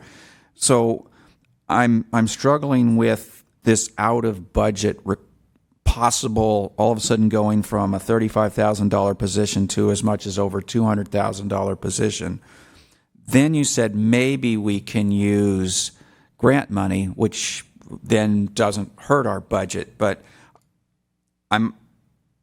why do you say maybe? Shouldn't we be using our grant position for this? Because we've already done our budgeting for the year. So I'm struggling with what you're asking here. Yeah, absolutely. That's a great question. I apologize for any confusion. I say may be used for this because it depends on what duties you direct. If they are similar to the navigator duties or similar to true case management, then yes, that we can use the funds. The funds just must be used for a older adult case management function. And I would just clarify that when council asked us to explore the options for point 4, we did not budget because we did not know what level of position the council wanted. So there is no budget yet for the point 4 in the adopted budget. Okay, well, I thought we had all voted and said, yes, we want to go with point 4, but then the question comes back again to re-vote on something we already voted for. That's part of what I'm struggling with. That you keep coming back and asking the same question, expecting different answer? I don't know. No. So what council did was they said, we're interested in a point 4, come back with options. And so that's why we're back today, is so that way you can determine what option you want, and then we would follow up and do a budget adjustment later. So there was no budgetary action, as I recall, back in June when council adopted the budget and directed that we look at these options. Okay, that's helpful. Thanks. Thank you. Vice Mayor? Yeah, there's a lot of new information in this report, which, I think is a testament to understanding what is being asked for and how it fits into the report that we just heard. On this, I would just say, before I start asking real questions or offering opinions, I'm really interested in what the CHSSC leadership thinks about this, and I know we should have an opportunity for public comment where I think they should be able to speak on it. So I'm going to kind of withhold everything until I do hear from them. Councilmember Moore, before I go to public comment? Yeah, thank you. So yeah, that was my understanding of the budget situation as well, that there wasn't, money here yet. And so, that seems like a big question. So when we had originally talked about this a year ago, it was a 0.2 FTE, which was going to be absorbed by the town manager's office. And now it's become a 0.4 FTE, which obviously is, twice as expensive. And now we're talking about a 40-hour week full-time benefited position, which I think is beyond what the council discussion was at that point. And so I'm curious from staff's perspective. I'm willing to get creative on this, but we have the $74,000 for senior case management, senior navigator, whatever that looks like. Could the I think $100,000 now of case management funding from the county, not for seniors, but for homelessness case management, could that be used to, layer those two funding streams to find a 40-hour-a-week, 1-year case manager position that does both senior and homelessness and, whatever we desire case management roles? Great, thank you for the question. I don't recommend, and I don't know that it would be feasible to combine those two funding streams. The unhoused case management, which after conversing with Office of Supportive Housing with the county, that truly is more of an outreach engagement individual or team. We actually are working with them on some possibilities for that. It is a very specialized niche type of role and expertise. It's very different from a older adult case management or navigator. And also, I just wanted to the Vice Mayor's point that the attachment 1 includes the CHSSC's recommendation on the Senior Services Coordinator as well for public's information. Great, thank you. Councilmember Risto. Thank you. And I actually appreciate this being expanded into what are all the possibilities one of my concerns was when originally a motion was made to go to a 0.2 FTE, that really doesn't get a lot of work done, and there isn't, given that there was no bandwidth for any existing employee to do that work, then how do you hire someone for 0.2? So, you did touch on this, but how likely is it that we could actually hire someone for 0.4 full-time, even if we made it a 2-year pilot? I think it also depends on which role you're talking about and whether that's attractive to somebody on a part-time level. We may be successful. It's one of those things where I think recruitments in general can be difficult right now in this labor market. However, we're obviously willing to try. I just want to manage expectations that part-time, limited term, or short-term positions are harder to fill because people are looking for career advancement, other things. We may luck out and get someone who really is, not interested in working full-time, and that could be, a win-win for everyone. It just depends if that golden opportunity is out there. Okay, thank you. All right, so I'm going to open up public comment at this time. If somebody would like to speak to us on this item, they would have 3 minutes. Fill out a speaker card or don't. All right, please come forward.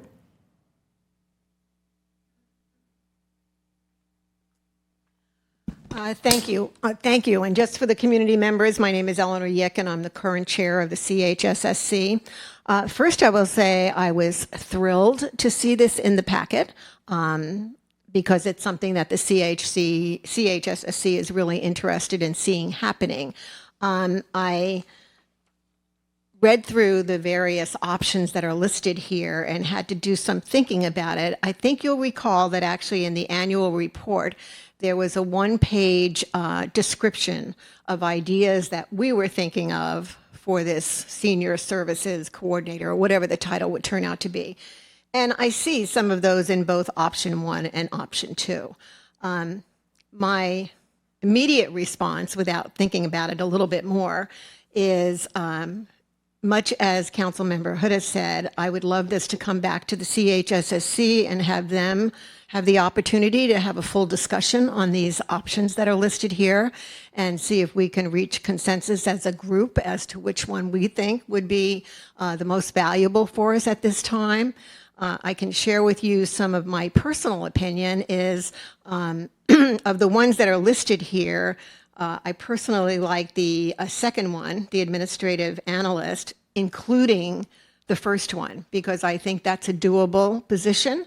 And I'm not interested really in just the first one because a lot of that information we can get right now through the Los Gatos Rec and how they track information for us.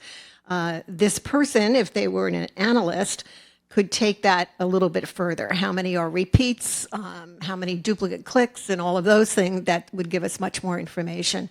So I would just conclude that, again, we're thrilled to see this on here and that there are options. I would love for CHSSC to discuss it. Personal opinion, I like a combination of 1 and 2. Thank you. Would anybody else like to speak to us on this item? I have no speaker cards. Do we have any hands on Zoom? We have 1 hand raised on Zoom. Okay.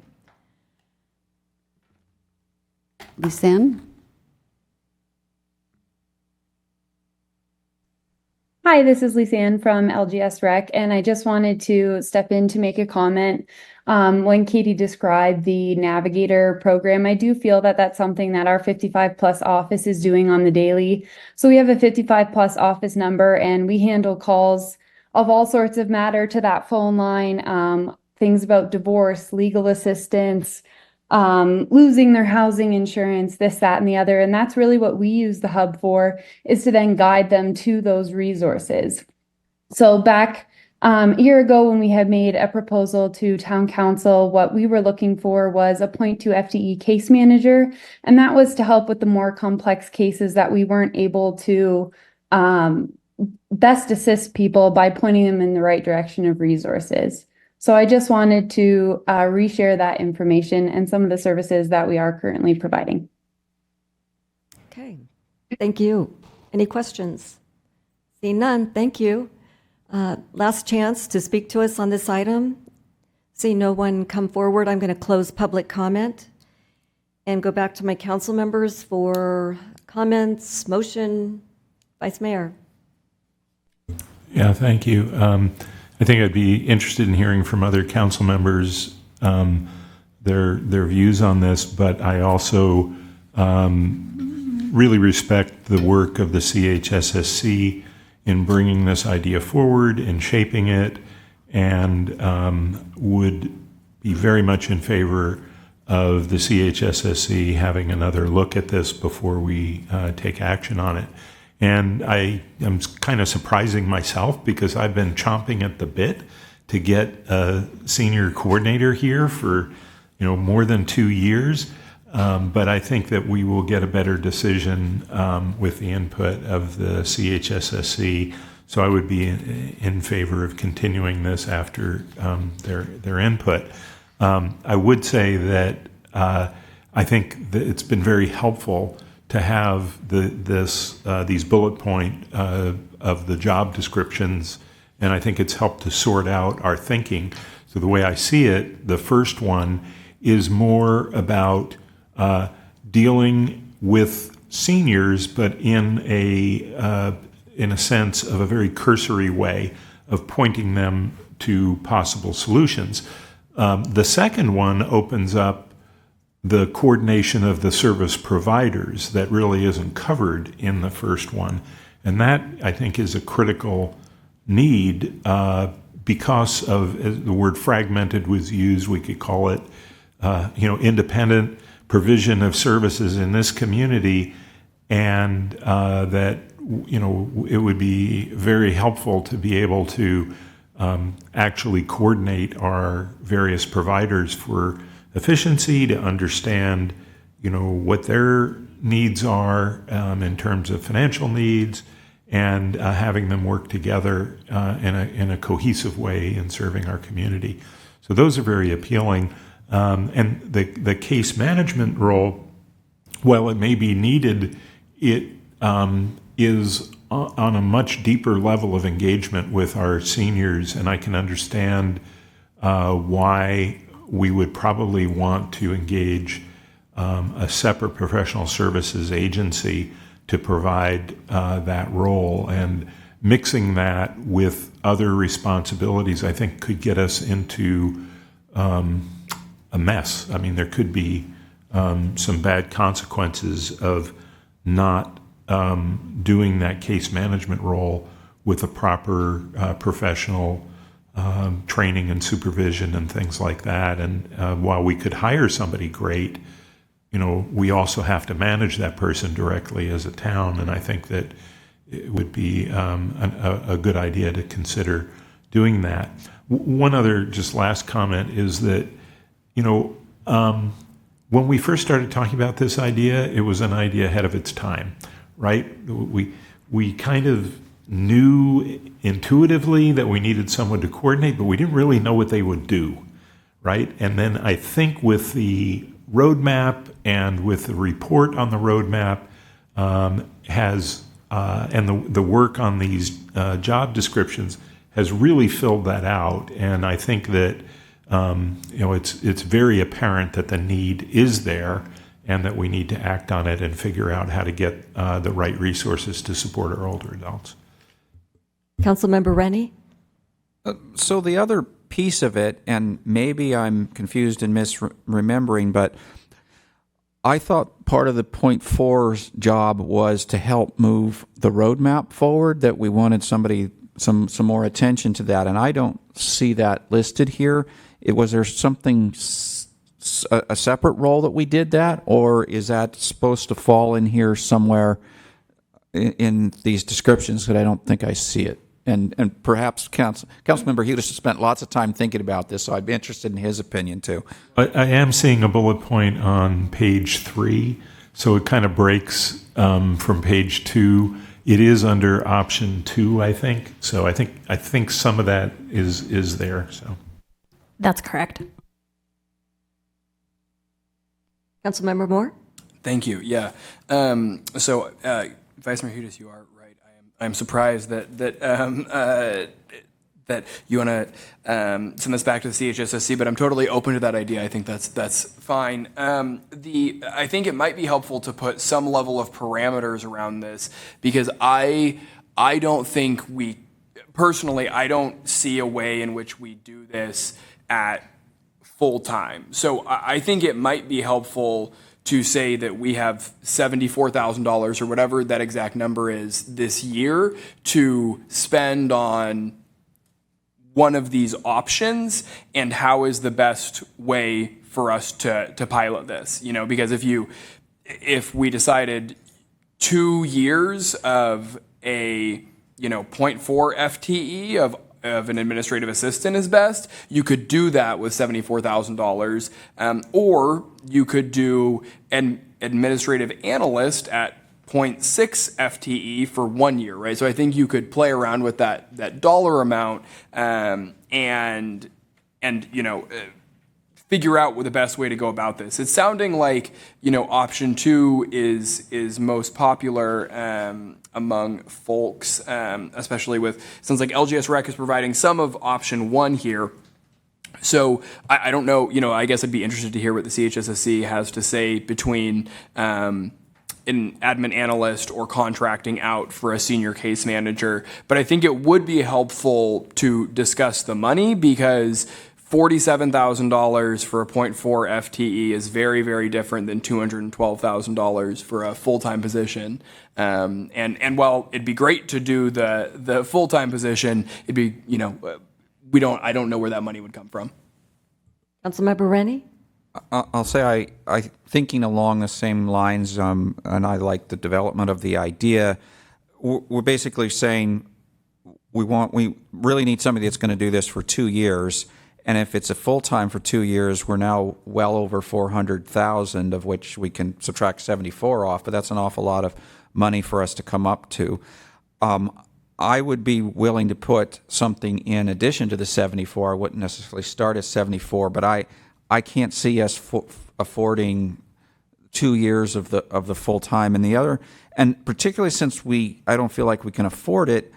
I want to be careful we're also not duplicating efforts, as Lisanne mentioned. We definitely don't want to duplicate. We want to augment. All right, Councilmember Risto, let's hear from you. Thank you. I think the financial concerns are important. I was curious if we were going to try to do this in the middle of our off budget cycle. I am of two thoughts. One is I don't want to define the position by how much money we have, unless we know that for $72,000 or $75,000 we can actually get the work done. So I would like the Community Health and Senior Services Commission to look at what the position is. What is the list of things that really are essential that have to be done? And, what are the additional parts? Because when I think about if somebody's a 0.4, that means they're not going to be answering the phone every day. And it was pointed out in this report that there will not be another staff member doing it. So there will be very specific hours that people can call in. Now, this may be the type of service where people plan ahead. This isn't emergency, like, oh my gosh, I'm calling at 3 and the desk closed at 1. People can plan ahead with their questions, but I would really like the commission to take a look at what's the work. I also don't want to think about a full-time person if it looks like the work really is not going to be full-time work, because then we would have to try to justify that position by finding other duties in the town that aren't being fulfilled elsewhere, which I don't think would be a hard thing to do, but it would have to be pretty well defined, and that would determine what the job description looks like and who we try to hire. So if we felt like this work really would only take 60% of somebody's time on an average basis, but we can't hire that, we want to hire a full-time person, then we need to understand what other things we would like to have done. So from my perspective, I think Community Health and Senior Services, I'm better at that than the letters, should take a really hard look at what has to be done in this position and what would be nice. And then I think as the council, it'll be helpful to come back and say, wow, that's going to take 30 hours a week. Does that make sense or not? Thank you. Vice Mayor. Yeah, just one concluding thought, then I'd be prepared to make a motion. The idea that the CHSSC, I think, could help scope this, but I would also suggest, having heard from Ms. Kennedy, that it would be really valuable to get the input of Los Gatos Saratoga Rec about what part of this they would be able to do in a coordinated fashion. So not kind of off on their own doing it, but in a coordinated fashion, because that's really what this job is about, is coordinator. So I would encourage CHSSC to engage with LGS Rec in forming their recommendation. The other thought, I like the idea of giving a general parameter, and I think I'm going to include something in my motion as a way to scope this down a little bit. And so I'd like to make the motion, but it sounds like Councilmember Rennie would like to say something. Thank you. Just quickly, I wanted to add to both what the last two said. You know, LGS Rec right now has somebody there to answer the phone the whole time. And now we're worried about, well, if we don't have a full-time person, how are they going to answer the phone? Well, as you said, let's find a way to coordinate with what LGS Rec already has and does. Well, they got somebody there to answer the phone. So let's find a way to coordinate that function that's very useful, so we aren't trying to spend a bunch of money to have somebody answer the phone or not do a good job. Just adding on and pointing out that there is a strength there. All right, Vice Mayor, you want to continue with the motion? Yeah, so I move to continue this item. I would prefer to see it soon, so maybe October timeframe, because CHSSC has a September meeting. Is that correct? You have an August one as well. Okay. So, September or October coming back to council with a recommendation. And I'd like to suggest a working parameter on this is to look at the elements of option 1 and option 2 and to work in collaboration with LGS Rec in coming back with a solution. And a general parameter, maybe it would make sense to start as a contract service. And so it looked to me like a 1 FTE contract might be in the range of $110,000 if they were a contractor rather than a town employee. Looking at the 47 for 0.4 and extrapolating that. So I'm just saying around that number to work with that as some working parameters. So about 1 FTE, about 110,000 in those services. I want to just add one more comment. So that's the motion, but I want to just add a comment that this is about our community's priorities.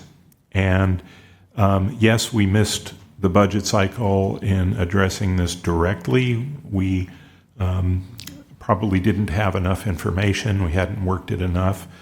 But it is, I think, a growing need of our community. We now have roughly 30% of our residents are over the age of 60, and their needs have increased substantially as they are retiring and are wanting to stay in the community.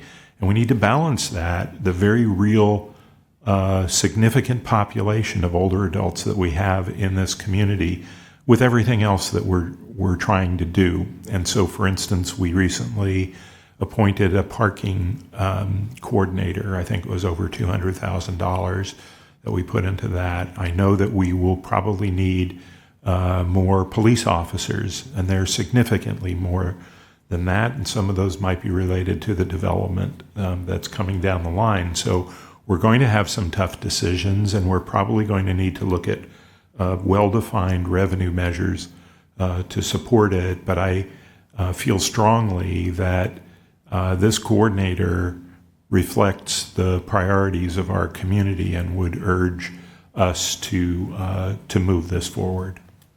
Councilmember Risto, followed by Councilmember Moore.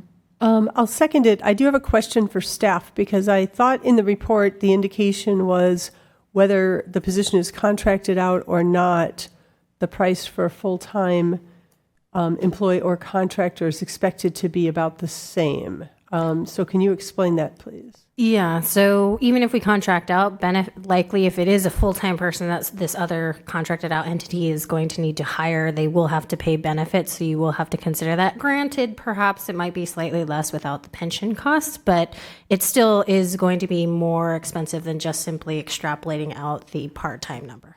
Okay. Well, given that we haven't said we can't spend more than a certain amount, it was a guideline, I'll second the motion for all those reasons. This is a priority for the council. Councilmember Moore?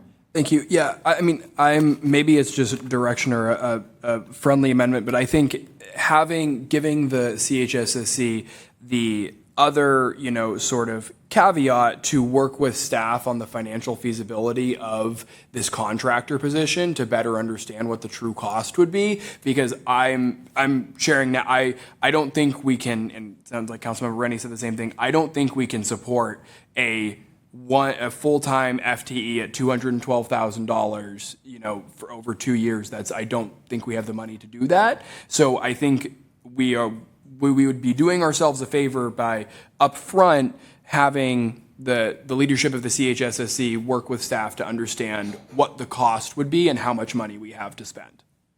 So that was a friendly amendment to the maker of the motion? Yeah, if that's all right. All right. I would accept that, to have the CHSSC work with town staff to understand the financial implications of what they're recommending. Does the seconder accept that as well? Yes. Okay. I'll be supporting. This is a good cause. It's one of our priorities, and I'd like for it to come back for reconsideration. So with that, I'm going to call the question. All in favor? Aye. Passes unanimously.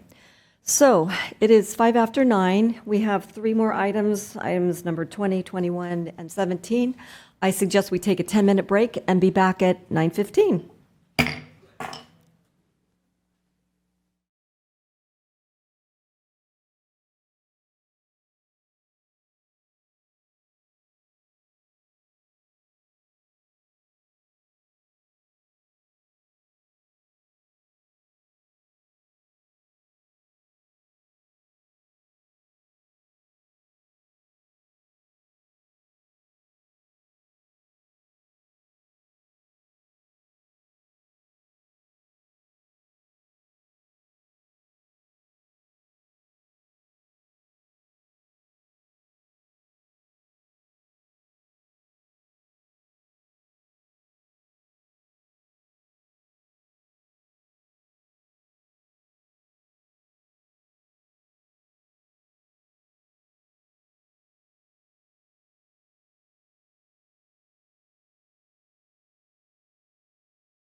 right, we are moving on to item number 20, and this is to conduct a public hearing to consider objections to the 2024 weed abatement program. Ms. Johnston, we're ready for your report. Good evening, Mayor, Vice Mayor, and council members. I'm Meredith Johnston, Administrative Technician with the Parks and Public Works Department.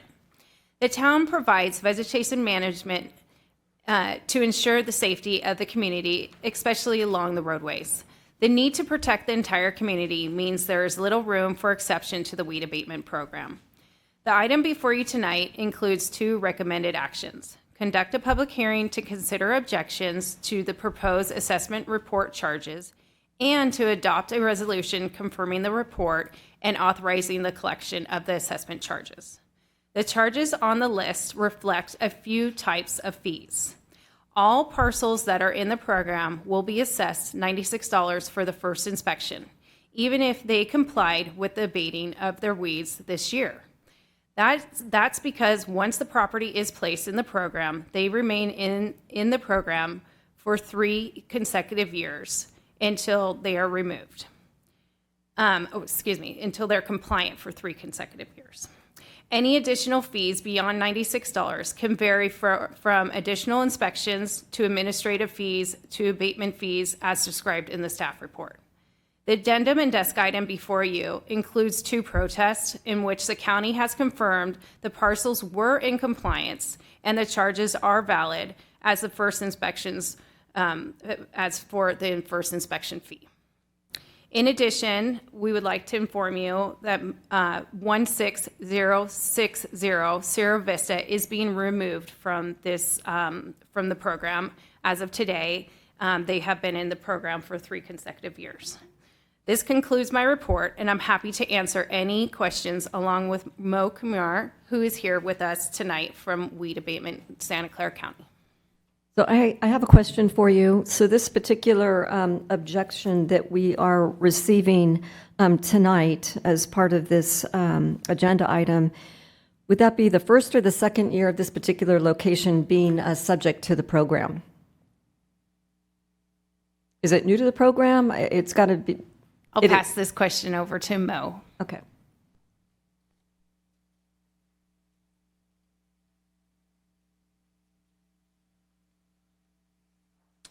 My name is Mo Cumry. I am the manager of the weed abatement program for Santa Clara County. The objections that I received through email, the 2 that were at $96 had been added last year. So would be their first year of voluntary compliance. There was a third that had a higher fee on it because it had failed the inspection this year.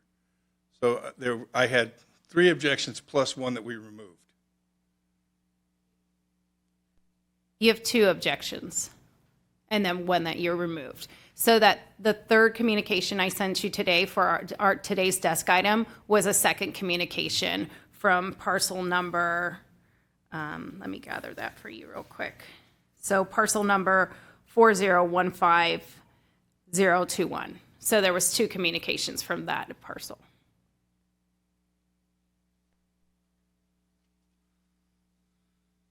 Just trying to be clear,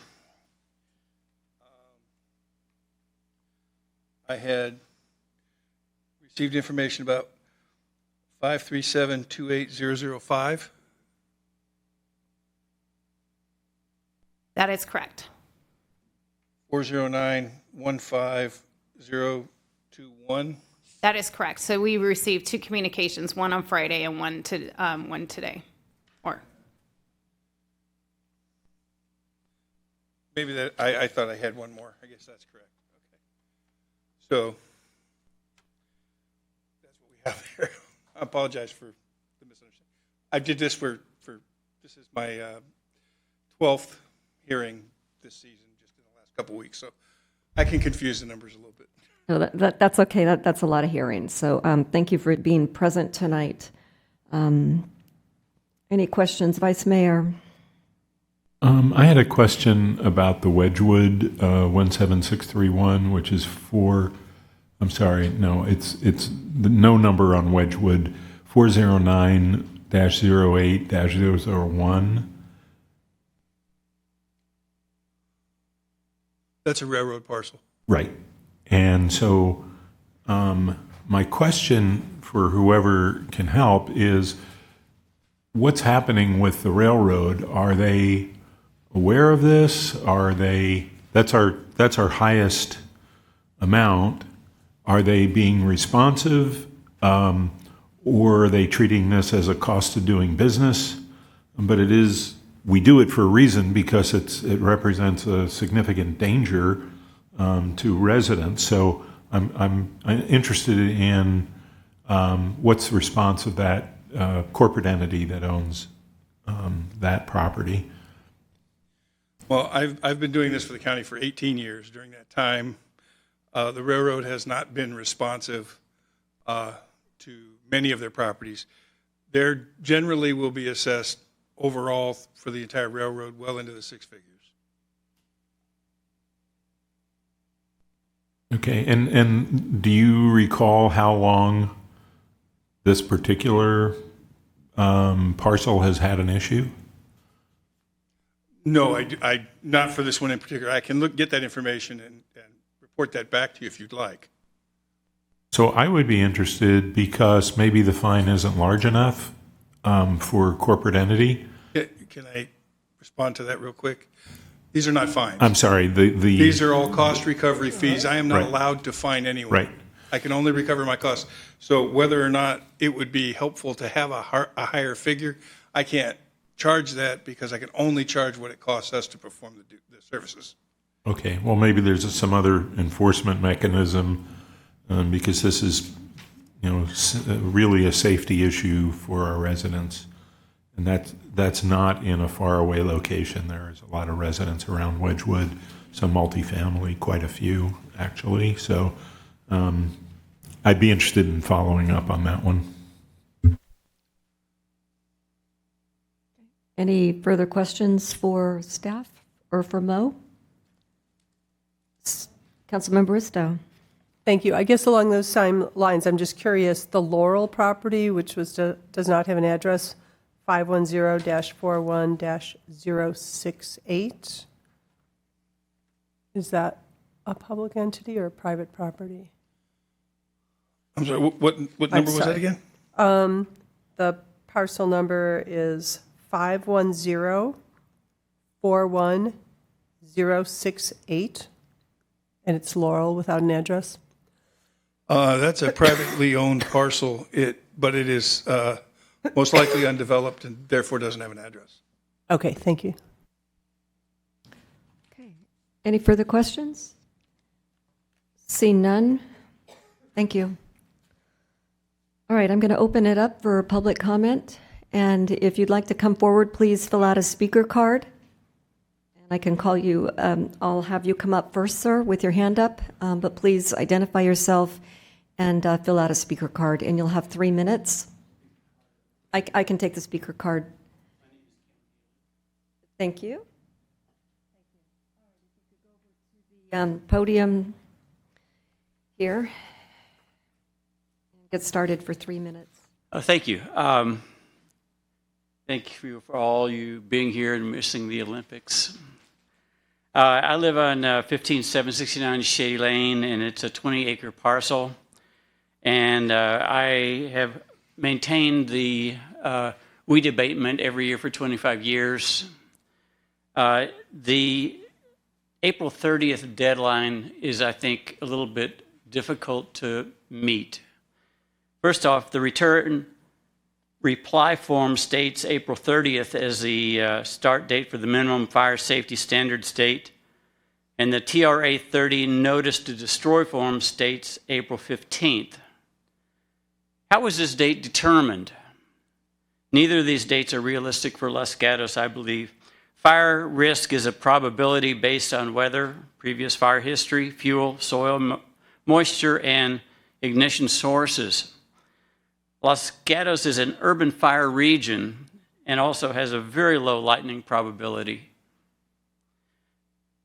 The weeds continue to grow until June every year for 25 years. That means that even if they're cut, there's a reasonable soil moisture still feeding those plants. So I would recommend that the fire season start date should be at least May 15th to May 30th. This year was very challenging to find workers to do the weed whacking. I was unable to get a crew until June. The crew I found was from El Salvador. None of them were legal. And if you know who gets elected, they're all going to be gone next year. So our chances of finding people to do this work are going to be very challenging. What determines compliance? If the area is 90% clear or 80% clear, is this good enough? What about regrowth after the first mowing? If we do have to mow by April the 15th, it will be completely regrown by the middle of June or July. Are there any standards? If I'm being charged $100 to $600, how about a picture with an observation date? I have no clue who inspected my property, when it was inspected, and what standards they used.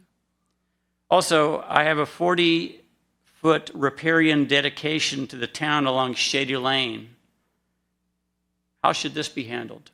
Are riparian dedications to the town something that needs to be weed whacked? I don't know. So I need some help here. Okay, well, I have a question for you, and then I will have Councilmember Moore ask next. Did I hear you correctly that you stated that there's a very low probability of fire risk in Los Gatos? In April or May, yes, there is a low probability of fire. I actually, after the Maui fire, a friend of mine and I built a simulator based on AI that does fire prediction. It's online if you want to go take a look. But what we do know is that in Los Gatos, we have high soil moisture until almost June. I would say give us till May. We need some time to be able to get people to do this work. Okay, so due to a lack of getting workers and the fact that there's what you think is moisture in the soil, you don't think April and May is really a fire risk time, but the other months would be for Los Gatos? If we have to have it weed whacked by April 15th, it will grow for another month and a half. So we have to cut it again to be, it's like, how do you stay in compliance? It's sort of a mystery to me. Okay, thank you. Councilmember Moore? Thank you. Can I just have you repeat your address or the address of the property on Shady? I have two parcels. Okay. The parcel that's on the weed abatement list is 15777. Okay, got it. Thank you. So I was given a letter by the speaker, so shall we enter this into the record here? Any further questions for the speaker? Seeing none, thank you. All right, would anybody else like to come forward and speak to us on this item? I see two people with hands up. Please come forward, the one with the speaker card, and then, yes, you. And then the gentleman in the back, have you filled out a speaker card? All right, I'll be calling on you next. If you could identify yourself, since we didn't have the speaker card in advance. Yes, good evening. My name is Andrew. Last name is Sue. I am speaking to the address of 16171 Sunray Drive.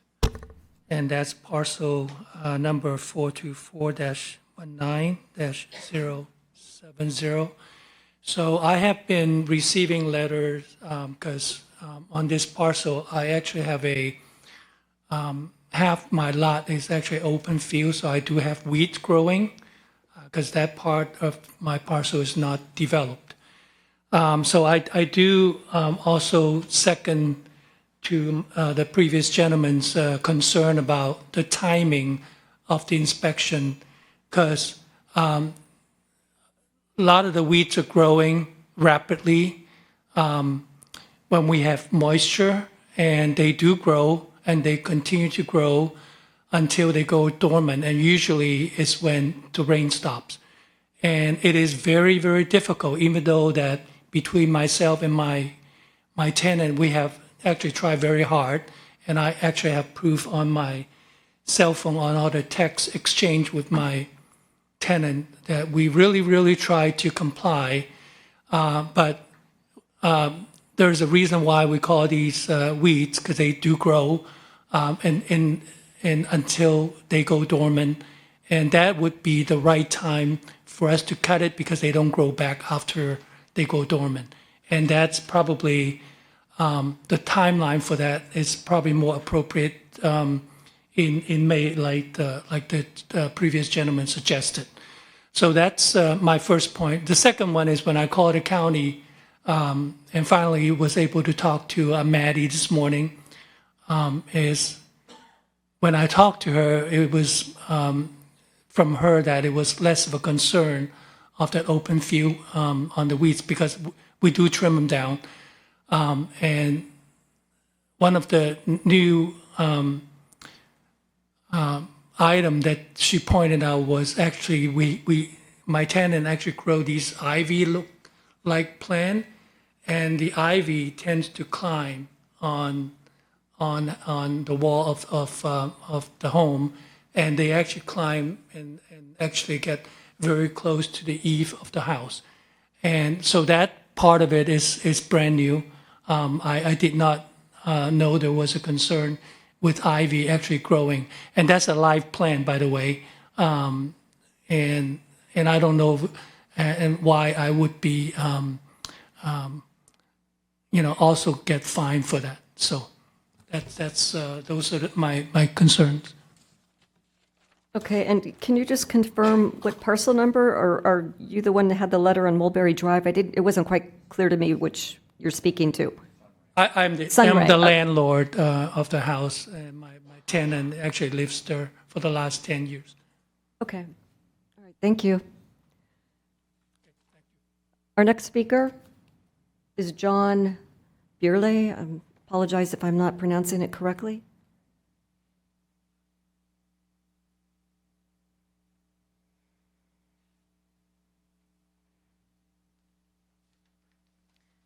Thank you. So I'll just summarize a letter that I submitted already, but pursuant to the recent letter that we received on July 22nd, 2024, I'd like to protest the findings of the 2024 Weed Abatement Program Assessment Report for a number of reasons.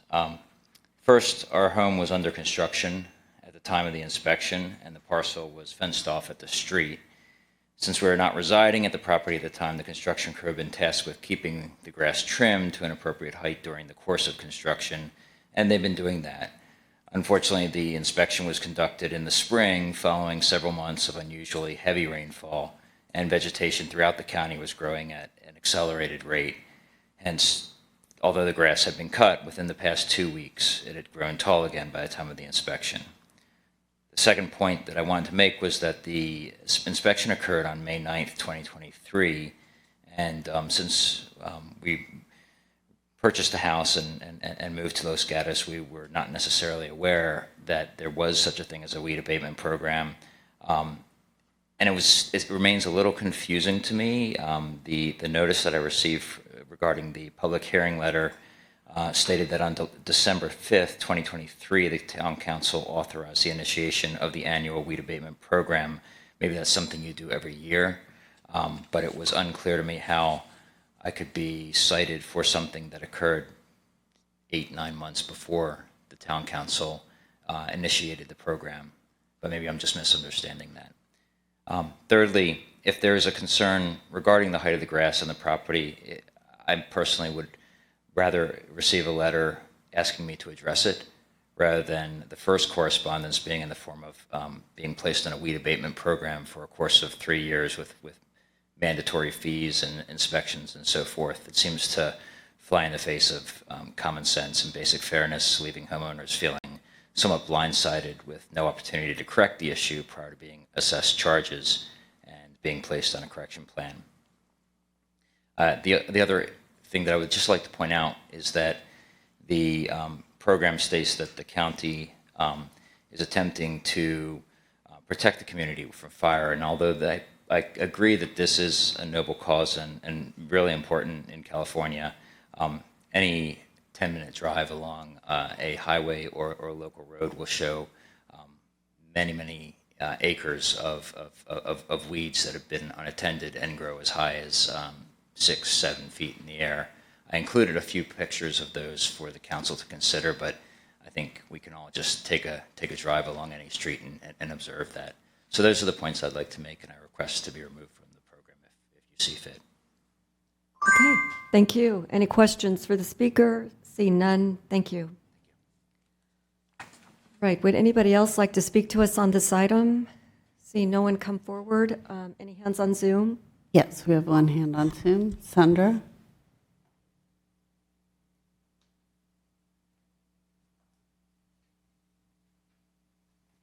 Hello, everyone. Can you hear me? Yes, we can hear you. Hello, can you hear me? Yes, we can hear you. Yeah, sorry. Okay, am I also on the camera or not? Okay, I don't have to be, but I just wanted to check. Okay, so good evening, everyone. So I am Sundar Swaminathan. I am the owner of the property at Mulberry Drive, 14329 Mulberry Drive, and the APN is 409-15021. I sent you 2 emails basically summarizing what I have done from the time I received the original communication. And also, just before this meeting, I got to see the comments or the response from the weed abatement manager. So maybe I'll provide a very brief summary of things that have happened and also tell you my objections. And first of all, I learned about this only after I was placed in the program. I bought my property here in Los Gatos about 2.5 years ago. Unfortunately, I was not aware of this weed abatement program. And suddenly I got an email in May 2023 saying that, hey, you have been put in this 3-year program and we are going to charge you something like this. And I immediately called the SEC weed abatement team. And they then provided me the photographic evidence of the picture they had taken in April, I believe April 15th or April 17th of 2023. Just so you know, as other members of public mentioned, I had cleared my property of weeds in March, and they had kind of grown just like crazy, like within 1.5 months. And when I told them that, okay, this is something that I can take care of right away, and what is that I need to do to get out of the program, they told me that, oh, you need to wait for a mail that will come from the town where you can go in and protest. I did not get any mail in December, as it has been mentioned, and I got a mail only last week or a couple of weeks ago. Immediately, I am protesting. The point is that if you are I agree with all these noble things and all that. Anything that you are enforcing, please do it based on the research, and also please give us an opportunity. And do not just like that, because people have powers, don't throw us into a program, and that too like 3 years. And I have been maintaining this property before and also after, and I don't have any opportunity to come out of it for 3 years. I don't think that is fair. So with that, I can go on and on, but I respect all your time and the energy. So I really request you all to consider and take me out of the program. That's all. Thank you so much. Any questions, I'm here to answer. Yes, I have a question. So you said you did not get any mail and you're remodeling your house. Are you residing in your house while you're doing the remodeling, or do you have a forwarding address? I have a different address. And to that address, I got this mail that was sent by the town about like 10-15 days ago, which mentioned that in December I should have received another letter. I did not receive anything. Also, I do not know. So far, I have only received 2 letters. Okay, one where they mentioned that I have been put in the program.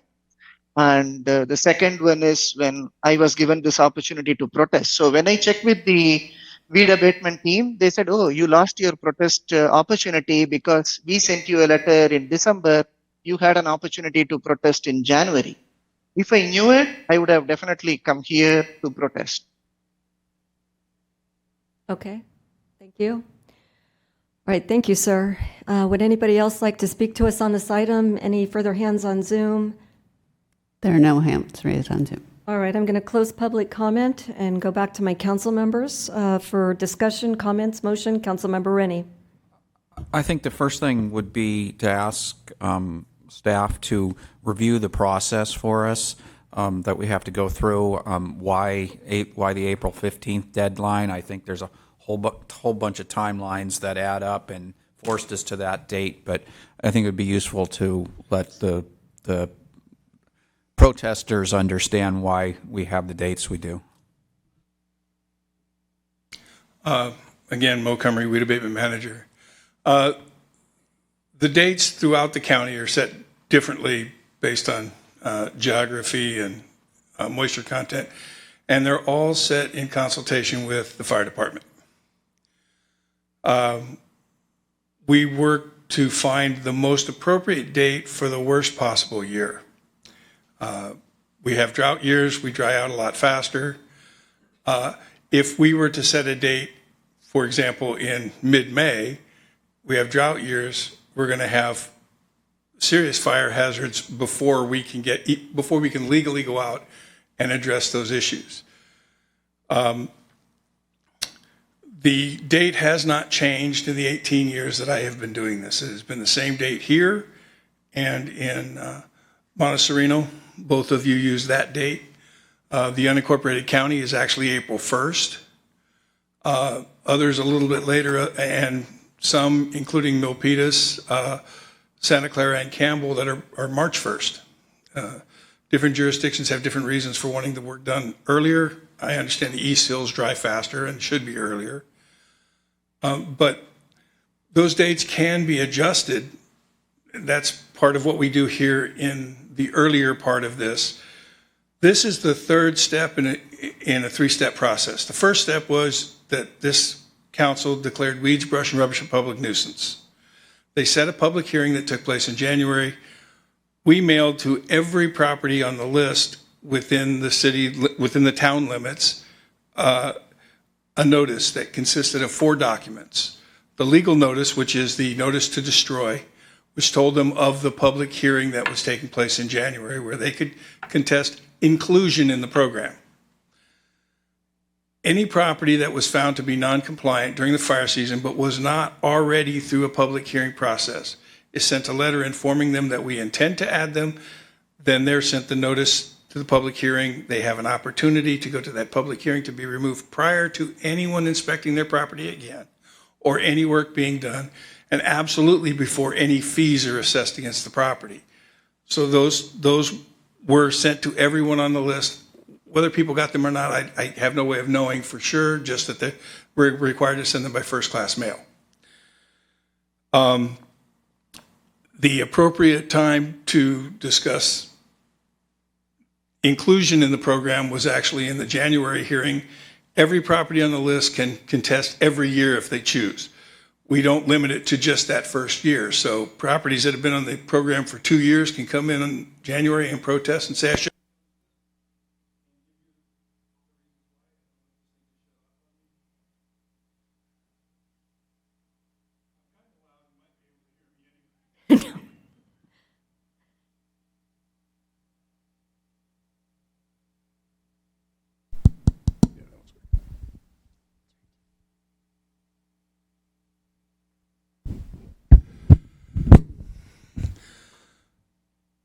So in January, they had an opportunity to contest inclusion in the program, and that would have been the appropriate time for that, and to discuss issues like the deadline.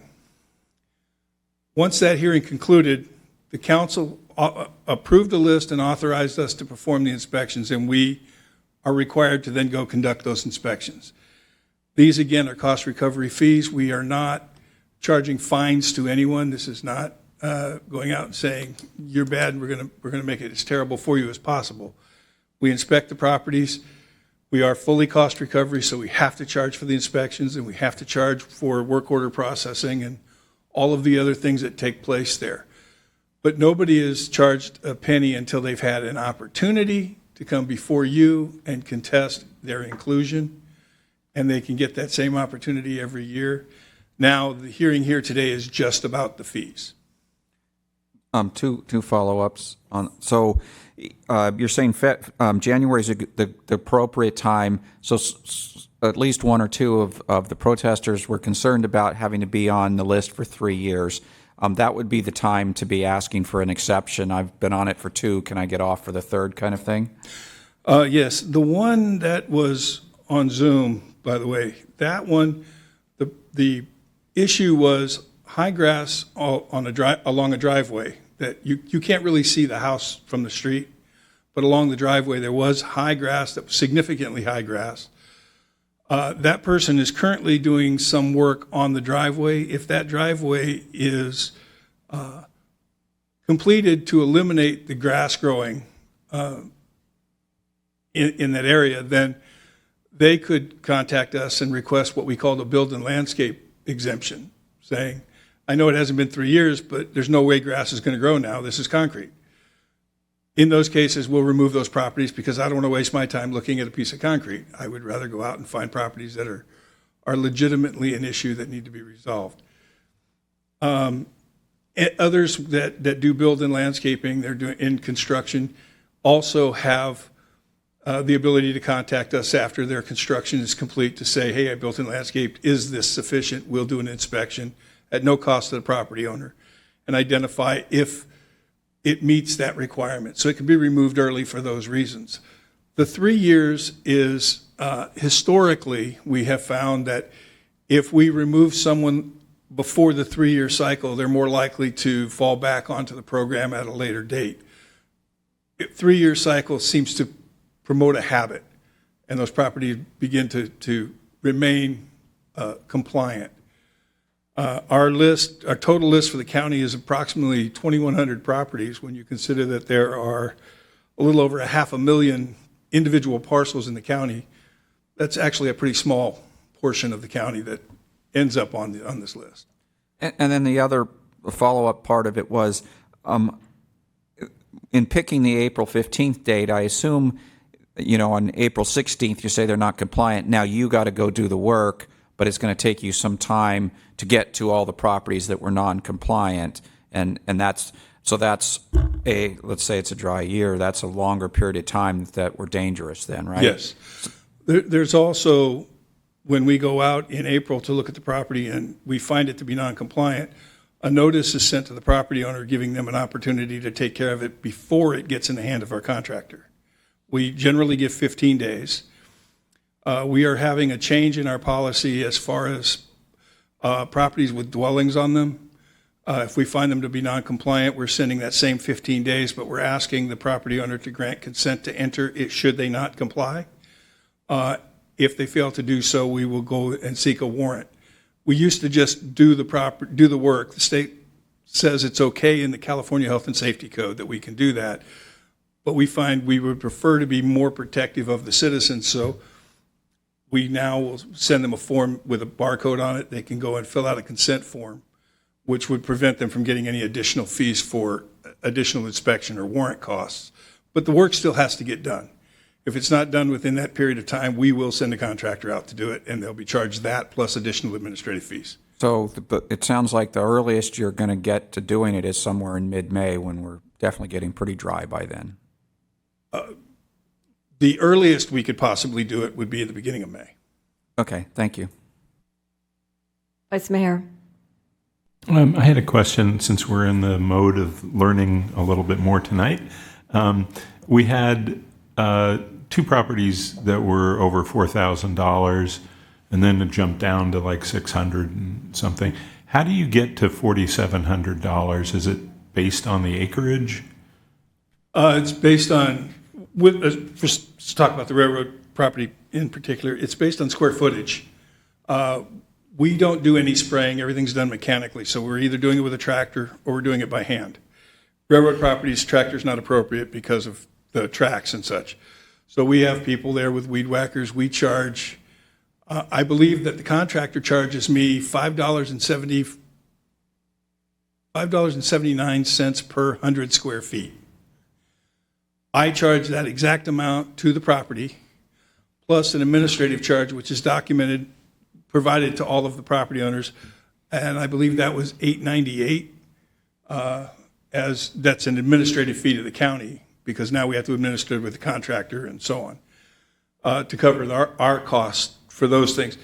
So getting up to this amount, one, there was a lot of work done, and two, if you combine all of our fees together, you're about $1,500. Thank you. Councilmember Risto. Thank you, and I appreciate you walking us through the process, because when we do approve this program every year, we don't set the date of inspection. We don't set anything. We agree that we want weed abatement widely done throughout the town for everybody's benefit. So to that point, when you talked about January being a time for somebody to protest, would a property owner be able to come forward in January and say, look, I know I'm going to have weeds. I have weeds every year, but I will not be able to clear them until May, the first week of May.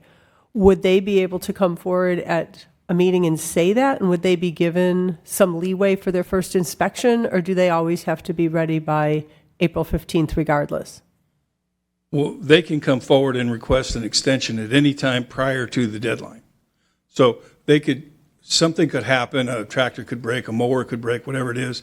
They could call our office on April 14th and say, my equipment's not working, or I have to rush out of town on an emergency, I need a couple weeks. We'll usually grant 2 weeks of an extension at a time. So if they get 2 weeks, if it's still for some reason, moisture in the ground, whatever the case might be, that they feel they can't do it, they would have to call again and request that. But the onus of that is on them. We're not going to go check with all the people we have to deal with and see if they're all ready to do the work or not. Thank you, that makes sense. But they always have that option to proactively let you know before the date. Always, we would prefer they cut the grass than we do. I don't want to cut anybody's. I don't even want to cut my own grass, to be honest with you. I know that feeling. Thank you. Councilmember Moore. Thank you. And then just follow up to that. Is that information contained in the notice that you sent them, the extension process? We have a question and answer period section in the brochure where we give them information, one on how to contact us and what to do if they need more time. What we mail out in the December timeframe for the January hearing is the notice to destroy, which is an ugly document, but it's legally required under state law. On the back of that is a price list, which tells dates, date of the hearing, date of the deadline, date when we'll come do, or an approximate date of when we'll come do this. And then we give them all the fees that could be assessed, the cost of handwork versus tractor work, plus all of the administrative charges. We also include a letter from the director of the Consumer and Environmental Protection Agency, who tries to explain the program in a softer tone than that legally required nasty notice with 1-inch high letters. And our brochure is very specific on what work needs to be done for a property based on size. Properties of 1 acre or less need to abate all of the hazardous vegetation. The issue with the ivy, I'm going to correct. Ivy is not a flammable plant and shouldn't be an issue, though you don't want things growing into the eaves of your home because it can damage your home. But it's not a fire hazard for ivy. But the grasses and those things are a fire hazard, and there was a grass field on that particular property. So we provide that information and what kinds of plants are fire resistant versus the grasses and those that grow. We also give a return reply form where they can send a response saying, I intend to take care of it. We want you to take care of it. I don't own it anymore. And there's a section where they can check a box that says, well, my property is environmentally sensitive. I need special consideration. And we'll then attempt to contact those people to see if there is special consideration that's necessary, like a riparian zone or someplace that is so steep that it would be dangerous to abate. And then we can draft exceptions for those kinds of things. We don't want anybody getting hurt. But the regulations state that the work has to be done by a given date and must be maintained through the end of October. The later into the season you get, the more dangerous the fire hazards are. So if you have grass in October, you're more likely to have a fire than you are in April. but that doesn't mean a fire wouldn't happen in April. Got it. Thank you. Any further questions for the speaker?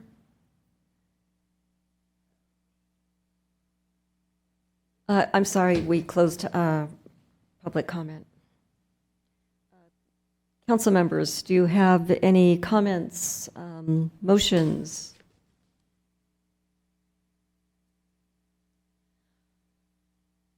Well, I'll throw out my comments. Wildfire risk has been at the forefront of news media in the last 3 years in particular, if not 10. Everyone should be on heightened alert to the risks associated with brush, weeds, and frequency of fires in California. And this program is designed to protect the town and the residents of our town. So to me, I'm sorry to the speakers, but I just don't find the objections compelling enough to make an exception. Councilmember Isto. Thank you. Yeah, I was thinking about this. I mean, this is really tough because there are people who, so first of all, I receive that notice every year. I live kind of on a hillside, and every year I get that card. We've been in our house since 1992, and as soon as I get it, I suddenly read it all to make sure nothing has changed. I check off that I'll take care of it. I make sure my husband knows about that and that we are on it. But I feel a responsibility not only for my own property, but my adjoining neighbors, knowing how quickly things can catch. I can certainly understand that there are situations where perhaps somebody purchases a property and doesn't know about the existing program. However, this is a program that is throughout the entire county, and my guess would be throughout all of our surrounding counties.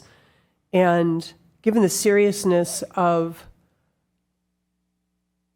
how we take fire and the prevention that each and every person has to take, and the fact that we layer on top of that inspections by the county with dates set by the fire department, I'm having a complete inability to find a way to grant any exceptions in this case.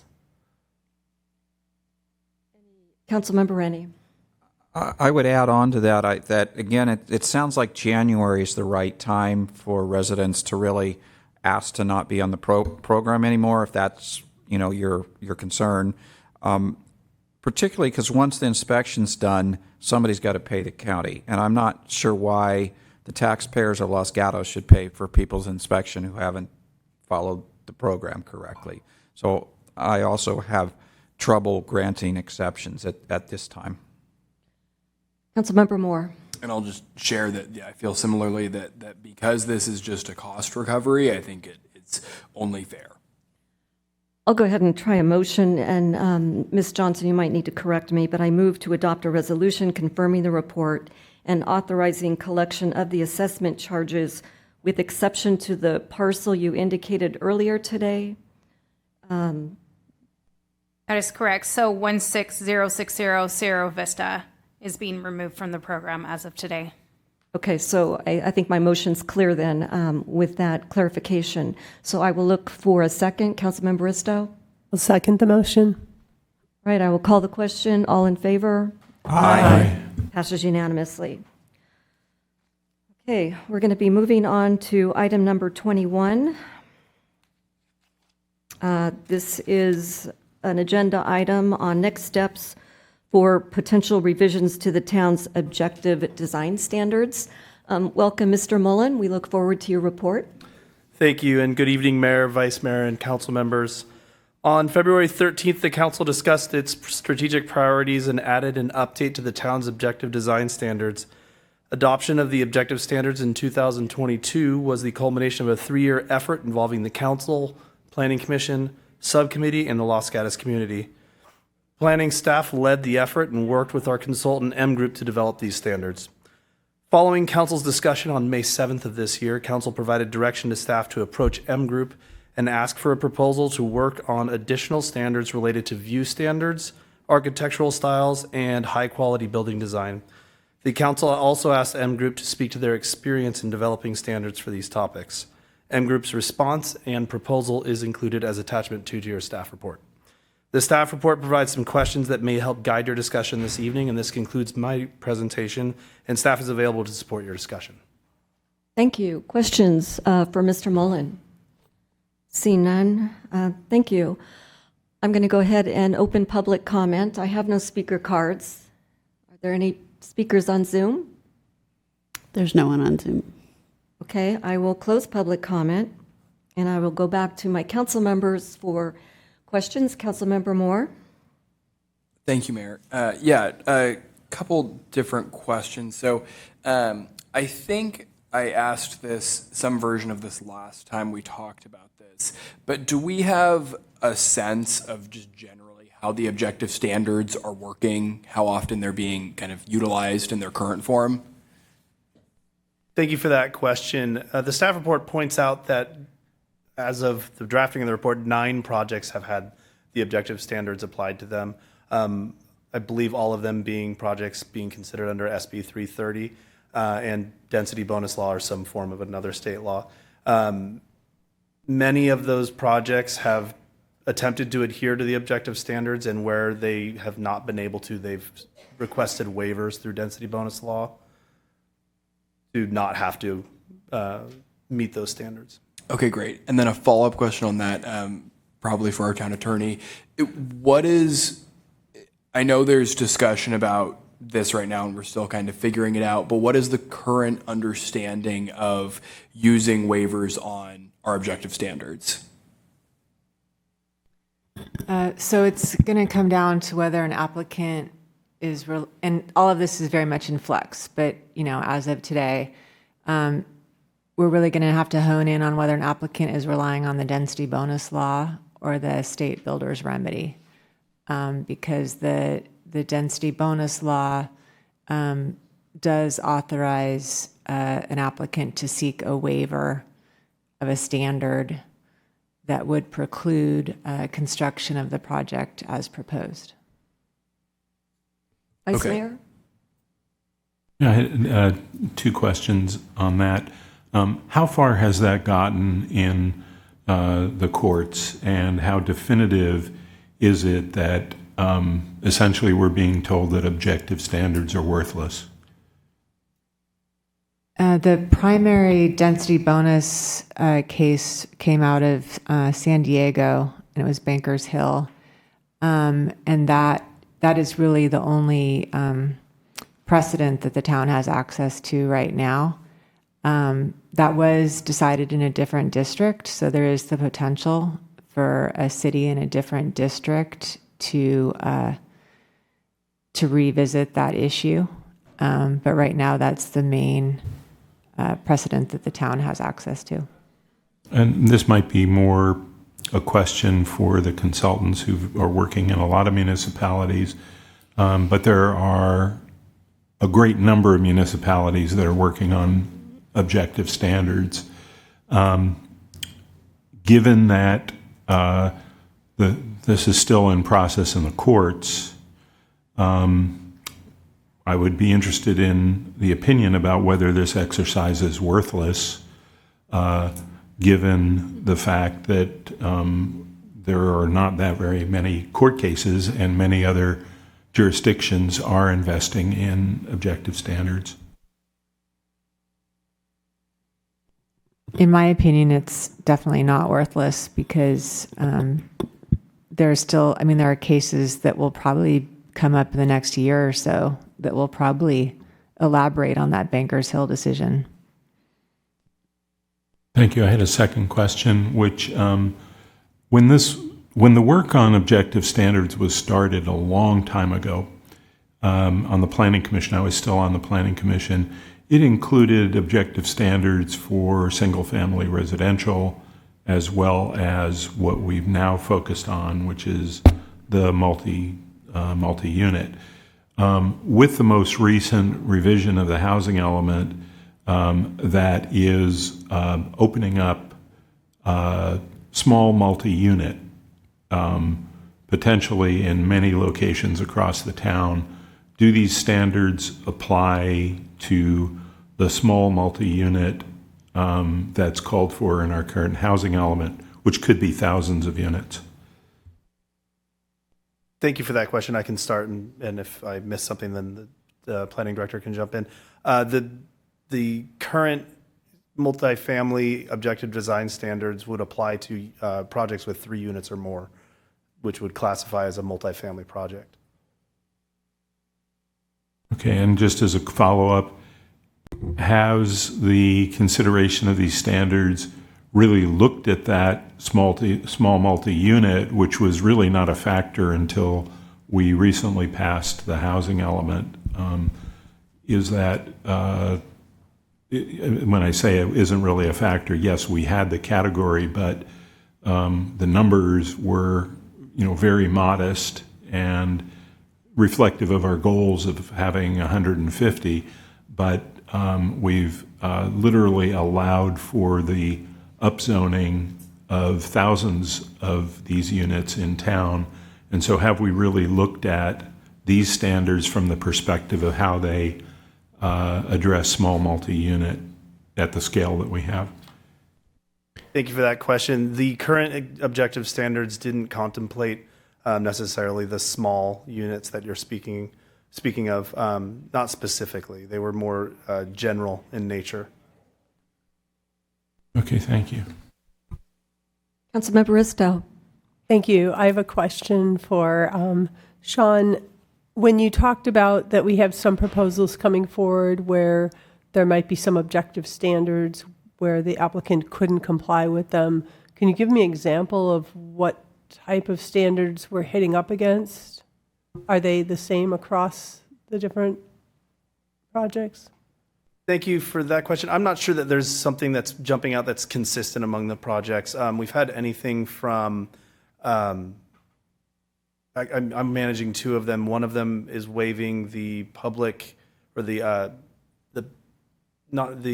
public bike parking requirements. I believe the number that they were required to meet would take up, their justification was that the number would take up quite a bit of space on the site. And some of them have to do, and I'm not going to be specific here, but have to do with some of the design features and articulation that they're just not able to quite get there, or the dimension of the required private open space. Our objective standards call for a balcony that has a dimension that's 6 feet deep, or and they might be going 5 feet deep, and that's just what they can fit on the site. Okay, then I guess a follow-up question for the town attorney. I mean, how do we determine, whose job is it to determine whether they can comply with it or not? So under the Bankers Hill decision, the court held that the applicant just needs to demonstrate that the standard would preclude construction of their project as proposed. So the initial burden is on the applicant to demonstrate that to the town. So as a follow-up, so for them to demonstrate it, it would be they draw the plans with the required bike parking or the required balconies and say, this doesn't work? Or how do they demonstrate it? So they could either show the town in a picture, or I think there's also been circumstances where applicants have submitted letters that explain how the standard precludes construction of their proposed project. Okay, and I guess just the final question is, when they're asking for a waiver, they're not waiving all of the objective standards. It sounds like they're picking specific aspects of it and complying with all the rest? That's correct. I'm not aware of any of our projects that have waived them whole cloth. I think it's just been individual standards. Okay, thank you. Councilmember Moore. Thank you, Mayor. So in the staff report, talking about the scope of what this would actually look like, the staff report says that there would be difficulty in creating objective standards that can protect views or address architectural styles, and that the work would mostly focus on strategic facade and massing changes, or changes to the, how we think about massing. And so that would then cost, in the current proposal, $91,000. That my understanding is we currently do not have budgeted, right? And so I guess my 2 questions are, I see that general plan funds are a potential source for this. Are there any other thoughts on, where this $90,000 would come from, if what taking from the general plan funds would mean, because I know we have to go back and look at that. And then the second question is, we had a pretty robust discussion about what we wanted to change our objective standards to do, and I feel like strategic facade and massing are not necessarily getting at what we wanted to do. I feel like this architectural styles was the bigger thing. And so how much do you think we could actually do with, changing the objective standards here? Thank you for both those questions. A point of clarification, the $91,000 would obviously be the cost for the consultant and does not include staff's time. Just want to make sure that that's clarified. The general plan funds could be one source of funding. Staff, as stated in the staff report, staff's not aware of any grants that are out there to help cover, as was done with the first effort. To your second question, I believe that M Group's proposal is using the term strategic facade details to mean addressing the high quality design, which was the direction of the council. In their proposal, they talk about how that's usually achieved through materials. I think they used the city of Santa Cruz as one of the examples, something that I looked into as well. And they sort of changed the terminology. The massing piece, that's sort of additive, that wasn't part of the direction from the council, is a response to some conversations that we've had with the consultant regarding how the types of projects that we're seeing coming in. Some of them are much larger or at least taller than initially expected, and that maybe some of these objective standards don't adequately address some of that, or maybe there's missing standards that could help alleviate some of the challenges that we're seeing with these taller projects. And so with massing, when you're talking about massing, is that like step backs? Is that what you're talking about? Or is that actual height? I'm not sure. We haven't gone that deep with the consultant. I think we would be looking at things like step backs. Many other communities have done things like 45-degree daylight planes that start at the 35-foot level and work back. Obviously, all those things would need to be workshopped and explored to see how effective they would be and how realistic they would be. Okay, that's helpful. And then I'll just comment that's I guess that's something that I would be interested in. I think we'll have to talk about the money on this, but I do think, a lot of these, some of the biggest issues I'm seeing out of some of these projects and some of the biggest concerns I've heard from folks are just the height and how these buildings look, and how they would, fit in. And so I could support something that would hopefully allow some sort of, better guardrails on the maximum dimensions. The initial reason, though, that I was hesitant about moving forward with this in the first place is that this obviously, none of the things we change are going to apply to any of the developments that are currently in the pipeline. And so while, this might help with a future SB 330 or density bonus project, I'm not sure I want to spend all of this time and money on this right now. I feel like we need to deal with the projects at hand, because the projects we have, I don't think we've gotten a whole lot of I don't think we've gotten a whole lot of SB 330 density bonus projects since we've gotten our housing element certified. I'm struggling with the efficacy and the how worth it this would be. Councilmember Risto, followed by the Vice Mayor. Thank you. I appreciate kind of M Group's explanation of what areas they could look into and, what the challenges would be. I'm feeling like this is worth looking into, especially for the high quality design. We have some projects that may expire. We have projects that have expired. I would think that we know there's going to be new applications coming in. And one of the things that we also know is that with our housing element, we did not plan for or envision anything over 4 stories. So when I think about the objective standards that we worked on, everything in my head, and I'm sure most of the people working on it, was what do you do with a 4-story building? What kind of articulation do you want? How do you do the steps? Now that we've got applications that are much taller, even without the builder's remedy, if somebody invokes state density bonus law, there could be new projects coming forward that could potentially exceed the 3 or 4 stories that we envisioned. And I feel like we need to understand how we would make something 4 stories or taller fit in better in our areas. And so I think this is worth pursuing. I think, I don't want to spend money frivolously, but I also feel like we know that buildings last a long time. And I want to make sure that we do as much as possible to make sure anything that is approved ministerially, we have as much, information around it as possible, or any objective standards. If somebody says, check, I meet it, I want to make sure those standards actually help shape something that will be an asset to our community in the future. Vice Mayor, followed by Councilmember Rennie. Yeah, thank you. I, read carefully the reports and the proposal, and I still feel that objective standards are crucially important as they are in the current workings of the state. They are the only way for us to ensure the character of our town. And it is one of the objectives, but I have to say, when I read the 5 objectives, that one was lacking any action in the objective standards.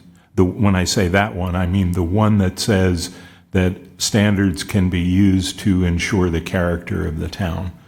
And everything was put in there in the previous set of standards that made it easier to destroy the character of our town, easier to allow uncontrolled development based on a tape measure kind of a standard. And so I think it's critically important that we address this. I do think from the tone of the letter from M Group, it's apparent that this isn't their line of business, that they don't have experience with at least 2 of the categories that we had asked for.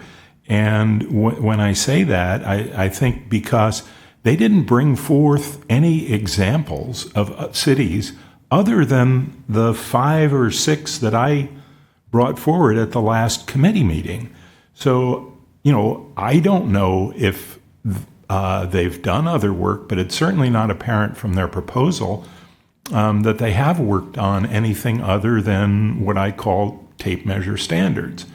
Now, I am becoming concerned about the challenge on the view standards as I've started to read some of the view standards that were apparent in other cities' codes have now been deemed subjective, and they're coming at it from a different way. But I completely disagree with the statement of the M Group that I believe it was the Pismo Beach was not objective. I mean, I could read from that section of Pismo Beach on their view sheds, and it goes on and on about percentages from certain views from certain locations, and these are all models. I don't know whether maybe Pismo wasn't on their list, but I'm not going to read it into the record now. I'll send it to staff, but there's several pages of standards that look very objective to me about protecting views. But I still think it would be very difficult. When I look back at, well, what are we trying to accomplish here? In my mind, we're trying to limit uncontrolled development and to have development that's constructive, that gets us the housing that we need and we want, but also preserves the character and maintains the character of our town, which was one of the stated objectives. And to that end, I think that if we were not to move forward on the view standards because they're just too challenging, there was another standard that was brought up by our working group and then went to our community meeting, which was transition between neighborhoods. And I think that's the essence of where we're having difficulty with some of these major proposals now. And the response was that it's difficult to do this with regard to architectural transitions and neighborhood compatibility transitions. But we left out height transition. And height transition is something that I've seen a number of municipalities address. And that means, not putting a 100-foot building or an 80-foot building 20 feet away from a 1-story or 2-story residential. And so, Palo Alto has a 50-foot transition area in their code. There was a couple of other communities that had significant ways of protecting that height transition. Oakland had a way of describing in an objective standard. Now, they were only protecting historic properties, but I don't see why that couldn't be applied to single-family residences. They had a transition with a percentage step up based on a certain number of feet. And then I'll even go back to Los Gatos on February 22nd of 2022. One of the topics was building height, and we didn't pursue it. It was, and I'll read from it. It says, the intent of any objective standards developed to promote appropriate building heights by providing rules for transitions between buildings on adjacent properties or building additions with substantially differing building heights. So I think we were onto this and we kind of lost track of it, and maybe it was somewhat my fault in focusing on views and some other things, but I do think we have the ability to maybe do something even more effective, given the proposals that we're seeing, to deal with height transitions. And I would encourage us to take a look at that. And while I value the input that we got from M Group, it's apparent to me from their letter that this isn't their line of business. I'm going to go to Councilmember Rennie next, but just remind everybody after that I'm going to need to take public comment. Councilmember Rennie, you had your hand up? Maybe I should let you take public comment first. Did I do? I don't think I did public comment. I did? Okay, good. Then I'll go ahead. Okay. So this goes back to sort of the original question was, is this a worthless exercise and a waste of money? So of the things we've talked about, I think that the objective standards can work for this strategic facade, which is trying to address a high-quality design, because in my mind, the litmus test is how easy is it for a developer to say, this is what I want to build this many units. It's pretty hard for them to say, well, I can't afford to use high-quality design elements. It's very easy for them to say, I want this to have 60 units and it must be 6 stories tall in order to get it. And we say, well, it's next to 2-story buildings. You can't build a 6-story one because that's too much of a, I would agree with that kind of standard.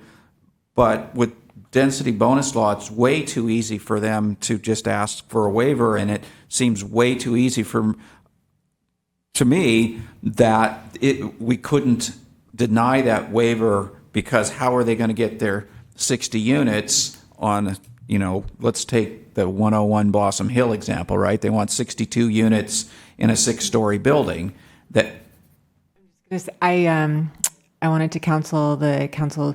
I recommend not discussing specific projects because it might jeopardize the ultimate decision. It's a good point, but so my point is, though, it's hard to justify saying that we have the standard that says you can't put a 6-story building next to 2-story and not have to grant the exception because they're going to say, I want 62 units, and they can't fit it in 3 stories. So that's where I'm back to, are we spending our money wisely? So again, so far, the strategic facade seems wise. Putting objective standards, and I think Mr. Mullen mentioned it, people try to follow them. And so things that they're going to try to follow can be helpful if it's not mentioned. Things that are very difficult to justify not giving the exception, I worry a lot more about. And then I would, Mr. Hudis had mentioned, maybe this is for him, if he chooses to answer, had talked about our small unit 3 and 4 units, and I haven't seen anything in here that would affect, what work would affect, you seem to be worried about, if we're building 3 or 4 units, what would those look like? And I don't see any work that gets to that. So I was curious if you had ideas in that area also. But before I go to, I think Vice Mayor, you had your hand up, but I think I was right that we didn't take public comment, and that has been confirmed by Ms. Wood. So I was right. With that, I'm opening public comment, and then we'll get to our discussion. We have a speaker card, so Ms. Burnett, please come forward. Good evening, Mayor, Vice Mayor, and Council members. My name is Susan Burnett, and I am on the Planning Commission, but I do not speak for the Planning Commission. So after reading the materials about the objective standards in this M group, it came across to me, as Councilman has said, that M group really shouldn't be the group that would be helping us with objective standards. If you read through it, most of the things they say they've never dealt with before. I think there was maybe 1 or 2 small little details that they were familiar with, and because objective standards is like, this is like one way we can sort of control our housing element issues and our density, the density, intensity, whatever. So like we did with our housing element, remember, we hired that firm and they were basically useless, cost us $180,000 before we realized they sort of didn't know what they were doing, and we had to, and I think that delayed our housing element a lot. So now, are we going to make the mistake again and hire M Group? I don't know, did we hire them? Are we paying them? But I personally feel that they're not the group we should be using for such a very, very important issue here about our objective standards. And because it's probably the only way we can get some control on what will be happening in our town. So thank you. Any questions? Vice Mayor? Sorry, it wasn't a question. I was. Oh, okay. All right. Thank you, Ms. Burnett. Would anybody else like to come forward with a speaker card and speak to us on this item? Seeing no one come forward, do we have any hands on Zoom? There's no one on Zoom. All right, I'm going to close public comment and go to the Vice Mayor. So I wanted to respond to Councilmember Rennie's question about the small multi-unit. The 2 areas that I would see would really impact neighborhoods are architectural style. In other words, if we currently have neighborhood compatibility and architectural style guidelines for our single-family residences, you can't just do one of a kind in a neighborhood and end up looking like LA, where everything was just done haphazard. But with SB 330 and with by right development, unless we do something about architectural style, we won't be able to look at that with regard to small multifamily going in right next to single-family residential. And then the second one would be height transition. So yes, they're small, but they could be certainly more than 3 units. Some of them could be, 6 or 8 units under small multifamily, I believe. And then they also have ADUs. So I think height transition would be one that would apply to small multi-unit. I don't think the high quality design would be unique. I think it would be helpful. But I'm becoming less enamored of the view, the attempt to do views, although I think it's possible. I saw some examples that I think would be possible, but I think it would be very challenging. I think it wouldn't yield the benefit that we're looking for in terms of balancing and preserving the character of some of our neighborhoods. So I would be prepared to suggest a way forward, which could turn into a motion, but let me just describe what I think is that I think this is important work. I think it's work that our residents are relying us to do. And I agree with Councilmember Risto that it's very likely that some of these will fall out and that some of them won't get built, certainly the way they've been proposed. And so we will have an opportunity there to shape a better set of neighborhoods based on the construction that goes on. So I was going to suggest that we move forward with an RFP for services to develop objective design standards for high quality design, architectural style, because I think that'll impact single family, small multi-unit, and height transition, and because I think that one will primarily deal with some of the kinds of applications that we've got. And for that RFP to recognize that what we want to do is to not only apply to some of the typical ones that we've looked at before, but also include small multi-unit in that area. So that's what I'm thinking about now. I'm sorry, Councilmember Moore, you had your hand up? Yeah, I was going to comment on that. I just want to ask the Vice Mayor if you wanted to move forward with an RFP, would that include what will we do about M Group? Well, I mean, they're a provider that has moved forward with us in the past. It might be interesting to see whether I suspect others would respond differently, especially if we purposely went to some of the providers that worked on Palo Alto, Oakland, Pleasant Hill, Pismo Beach. Those are some of the ones that I picked up, and I'm one person who has limited time to do a little bit of searching on the internet. I'm not a professional at this, so I would expect that these groups would be able to provide more examples. Councilmember Moore? Thank you. So I'm not that far off. I think abandoning views on this definitely makes sense.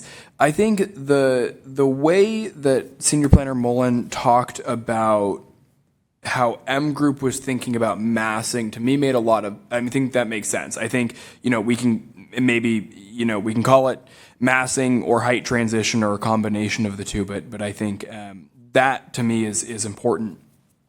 The architectural style, I guess, I'm not seeing where that is going to really move the needle on a lot of these major projects. I think this idea of the facade makes more sense to me. And so I also don't necessarily, I think M Group did a fine job with the proposal, but if the council wants to, put this out to an RFP, that's fine. But the two that I think are most important are, this high quality design, strategic facade, however you want to call that, and then this idea of massing. And I think, and what I really want to see is, when we're talking about massing, is step backs, right? The project is step back. And so maybe, I would like to specifically call that out as setbacks, because I think you can get pretty, Vice Mayor Hudis, you were talking about Palo Alto standard, that sounded pretty reasonable about, at 50 feet or whatever you have to be, however they do it. So those are the two that I'm most interested in. I'm not sure, I'm not sold on architectural style. All right. So Wasn't a motion. that wasn't a motion, Councilmember Rennie, but I would like the Vice Mayor to put that into a motion. Well, Councilmember Rennie, go ahead. Okay, I wasn't going to make a comment until there was a second because I thought it was a motion, sorry. The one thing, you started, Councilmember Moore is asking about adding the massing component. I like the idea, I think Planner Mullen mentioned the daylight plane standard, because when the buildings get taller, it's the shading that really starts to become an issue. I don't want to spend a lot of money on that, but if there's one that's already been done, you could bring it to us. And the reason I don't want to spend a lot of money is I think that's an easy one for a developer to justify as a waiver for, because they're going to easily say, I can't get the number of units I want if I have to follow this standard. But if we don't spend too much money on it, it's one that I'm interested in. Okay. Councilmember Estelle. Thank you. Yeah, when we're talking about the daylight, is there a way to put an objective standard in to preserve solar access for nearby homes? I know the town attorney and I have discussed what rights people have right now in terms, there's prohibitions against planting a tree that shades someone's solar, but could we preserve people's solar access? Because solar panels are being pushed, we're trying to have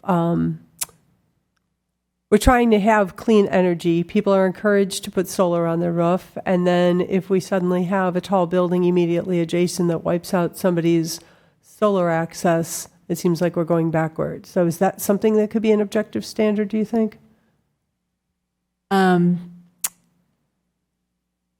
It is a super fluid part of the law, so I don't have an exact answer tonight. I think that the town could come up with an objective standard, and I think it could be useful if a project came in and it wasn't a density bonus law project. That's conceivable. Or if there were to be a change in the law on waivers.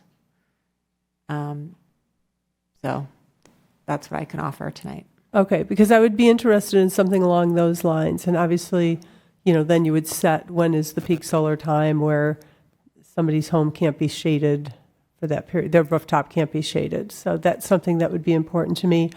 I have a little bit of trouble with architectural style only in that if we have objective standards, I can't, well, there's two reasons why I wouldn't want to call out one architectural style, which I'm not hearing anybody say. But if, for example, you chose one architectural style, that would potentially mean all new buildings are the same architectural style. And we have a variety of architectural types all across town, and probably the largest variety near downtown. So it would be potentially interesting to explore, are there 4 styles or something? And certainly some styles are not going to lend themselves as well to a taller building as others. So, I don't really want to see a Victorian that looks like it's on steroids or something. So I think that might be something to play with in terms of high quality architectural design. And then maybe if there were styles that lent themselves to that, that would give better objective guidelines. I'm kind of curious around there. Okay. I'm going to throw in a comment before I get to you two. Just I need to provide some input here. I'm interested in an RFP that can encompass anything and everything to make it legal, or that we can do that's legal to strengthen our objective standards. And that's what I'm interested in. I don't know who had their hand up first, but Vice Mayor? Yeah, just a couple of comments. I've seen quite a few examples of solar access standards, and there were also some about dark sky as well. So those are definitely possible from my limited experience and research. The people have invested in developing those standards. I'm not sure that they would be as effective at some of the kinds of issues. So I think it might be important to prioritize. We're getting a little bit longer list with the daylight plane as well. Maybe that could be incorporated into the height transition. But I'm getting close to making a motion, so and then we can always move from there. But it does sound like it's of value to move this forward. So I move that we issue a RFP to qualified providers to address the development of objective design standards in the following areas. High quality design, that would include the facade information that we received, number one. Number two, architectural style, and there I've seen again some work in this area that you don't define it for the whole town, and you might follow something similar to what we have in our current neighborhood compatibility, where you allow an architectural style that's compatible with the surrounding neighborhood as we define that neighborhood. And then the third one is height transition, and again, that could include some other aspects, and perhaps professionals could tell us whether we could include solar consideration in that, and massing. But massing is different than height transition from my experience on the Planning Commission. They were different considerations, but I would suggest that height transition as the main topic, and that all three of these be considered with regard to small multi-unit housing as well. So that's my motion. Councilmember Rennie? I'll second the motion and say that on the architectural style, that was the comment I was going to make. I agree with Councilmember Hudis's explanation of it. I don't think we're picking a style. I think we're saying, if the neighborhood looks like this, here's the styles that kind of fit with the neighborhood, versus you can only build Mediterranean in Los Gatos or something like that. Councilmember Risto.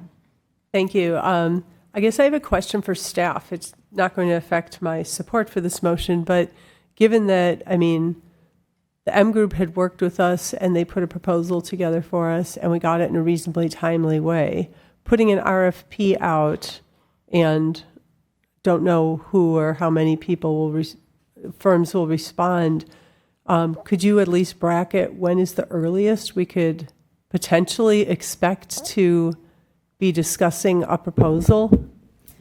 Oh, first we have to write the RFP, which typically takes a couple of weeks. Then we would need to issue the RFP, and to get a reasonable response, we would need to allow 3 to 4 weeks for proposers to submit. And it's possible that M Group would be among the proposers. And then to the extent we can identify the consultants that worked with the cities that were mentioned tonight, we could certainly do outreach to them. But there's no guarantee that we're going to get a lot of interest, quite frankly. And we've had this conversation actually as recently as yesterday with the Finance Commission, that as a small agency, it's very hard for consultants to be interested in working with us because we're a small client. So, we would try our very best to make this an attractive proposition, but we don't know yet what kind of response we're going to get. So let's see. So that's about 6 weeks just there. Then we have to evaluate the proposals. That takes about 2 weeks. If we need to interview them to decide who's the most qualified, that adds more time. Then we have to place it on an agenda, write a staff report, et cetera. So it's going to be a few months before we're back to council. Okay, thank you. That's not out of line with what I would have expected. I just wanted to set expectations for everybody. And yeah, I agree. I was at the Finance Commission meeting yesterday, and I know that we've sometimes put out RFPs and gotten one or no responses on occasion. So, but we can be aspirational. Right, I'm going to, sorry, Councilmember Moore, go ahead. Thank you. So when you're talking about in the motion, and maybe as staff understands it, is height transition? Are we talking about step backs? Is that what that is? Thank you for that question. I think height transitions, when we talk about step backs, that's one sort of mitigation strategy. I think daylight plane is another, and I think it's important to that the motion wasn't so specific that it allows staff the flexibility to look at all sorts of solutions. I've already been looking at some during our discussion tonight, that there's many options that we can consider that help with height transitions between specific zones, and then implementing strategies. So that's something that we certainly can explore, all sorts of options. Okay, and then two other questions. One on the architectural style. It looked, I mean, when I read M Group's proposal, they seemed pretty firm that they didn't feel like architectural styles was feasible. Do you feel like that is an M Group limitation? I mean, I guess we can't know. That's what the RFP is for. But did you get a sense from them that they really felt like architectural style was going to be too difficult? I think the letter speaks for itself, but I can also speak to working with M Group for over a year on the development of the existing objective standards, that we looked at architectural styles and didn't get too far because we identified it as something that would be extremely challenging. We're happy with council's direction to continue looking. Okay, yeah, so I'll ask a third question and then provide a comment. On the small multifamily part of the motion, does that change anything about the RFP, or is that just where we would choose to apply it? I'm not sure. I think we'd have to obviously write the RFP and develop the language correctly. I think it's important that we look at our objective standards with that lens and see. I think many of the objective standards do apply to small multifamily, even though they weren't specifically developed for them. Is there a hole there?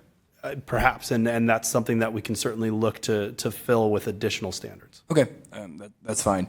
So I think that the architectural styles is still a potentially losing tree to bark up, and I fear that we will not get folks who are interested in pursuing an RFP because of that. But if the council wants to pursue that, that's fine. I can support the motion. All right, so I'm going to call a question. All in favor? Aye. Aye. Passes unanimously. All right, we are moving on, and that's going to be our last item, which is number 17, that was pulled from the consent calendar, and that had to do with the ADA and upgrade the public restroom at the adult rec building. Welcome, Ms. Burnham. Good evening. Thank you all. This item was put forward to close out the construction contract associated with completing the restroom, and also included some budget cleanup items associated with that. We did receive questions on the item, so if it's okay, I'll just go through them. And I'm just going to read them verbatim because it's going to make everybody's life easier. I understand the county canceled a $218,000 block grant on this $353,000 project. Did this block grant cover any other repairs such as roofing or mold abatement, and was the reason given for canceling the grant? So two-part question. The grant did not cover any improvements beyond the restroom. It was specific for the restroom, and we were not given a reason for canceling the grant. I can see it happen as I look back through the action plans for CDBG funding for the county, but we were not given a reason. The second question was, are there other unfunded repairs required for that building? I think it is substandard. Let me stop there. Yes, so in 2020-ish, Parks and Public Works did evaluate a number of buildings throughout town and identified deficiencies in them. For this building, the deficiency was called out at 1.5 million plus or minus. dollars, and that's for things like roofing, electrical. More than $500,000 of that is for ADA compliance. So there are a number of issues that we need to resolve with this building going forward. Did the county cancel the block grant when they realized Supervisor Simidian was funding some of the badly needed repairs?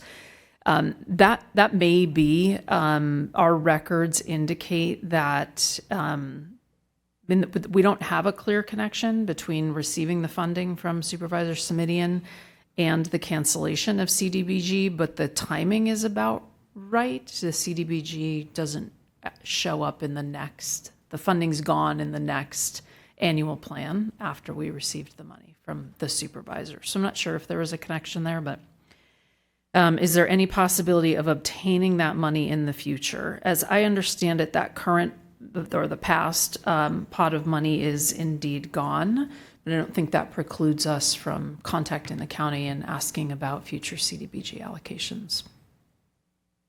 And that was it. Councilmember Rennie. So we have somebody who represents us on the Hackadack, which I would have expected maybe would have voted to reallocate money. Do we know if that's what happened, that it was actually the Hackadack committee voted to reallocate the funds to another project, or was there some other process not followed, so they canceled us, kind of thing? I don't know. It's a great question. So we did have a tranche of CDBG money that came in 2021, and there was a funding agreement associated with it. And that funding agreement expired while the project was in development. And then there was an additional like $140,000 of CDBG funding that was to come, that was awarded subsequently, and the county had said, at least told staff, PBW staff, like, oh, we'll roll it all into one new agreement because your other one expired. We developed the draft agreement, signed off on it, sent it to the county, and then 6 months later, we're told the funding was taken off the book. So I don't know if the town manager has better history, or we don't have good history in terms of what actually happened. And then our representative to that particular committee has changed over the years. I know our vice mayor was a representative at one point. Currently, our mayor is the representative. So it's not clear how that removal of the grant actually happened. I was actually surprised to read it in the draft staff report myself, because I wasn't aware that we lost money. So I'm not sure what the communication was between the town, because the county made a big deal of giving us the money in the first place as CDBG money, and so to have seen the removal was actually a surprise. Well, I served on that committee for probably my first 6 years on council, or maybe even more. I can't keep track anymore. And the process should have been a vote by the committee of elected officials. Staff can't just move the money around unless, like I said, we timed out on using it, or some rule fell apart. So that's why I'm wondering if they're not following. I mean, we're supposed to be a member of that committee. We've agreed with a bunch of other small cities that will pull these block grants. That's the only way we can get them. And is the agreement, I thought, not being followed, right? Maybe we want to ask a little more questions, that maybe there's somebody, I think Consuela's moved way up, and somebody else that may not know what they're doing may be violating some agreement in there. I'm a little worried about. Yeah, and we appreciate that. In fact, when I was at a meeting last week with Ms. Hernandez, she did mention, CDBG and how we've learned so much from how we distribute funds through CDBG. So I believe she's still overseeing some of that in her current portfolio, even though she has been promoted. So we can certainly follow up offline. Okay, Councilmember Moore, and then Vice Mayor, you had your hand up? Yeah. So do we have any sort of process on how we request CDBG money? Is it just through this committee, or do we, but for Los Gatos, how do we decide what we want to ask for? Well, we're limited because we are part of the pool. We used to get our own direct CDBG money. And then, of course, many years ago, the county said, no, let's pool for the smaller cities and we'll give everyone a turn at getting a fair share of the CDBG allotment. So because we don't have much of the income qualifications, we're really limited to being able to provide for seniors or the disabled community. And so that's primarily the criteria under which we need to identify projects. So when we did the Bachman Park pathway, that qualified for CDBG because we were improving access for people who were persons with disabilities. Obviously, the ADA restroom qualified because it was improving ADA access. So typically, we have to look at what our capital improvement program has and try and find a match with the criteria for CDBG. So, and now that we've done our ADA transition plan, we know we have a lot of ADA improvements that are needed in several town facilities. So we have plenty of projects, in my opinion, that we could be asking for.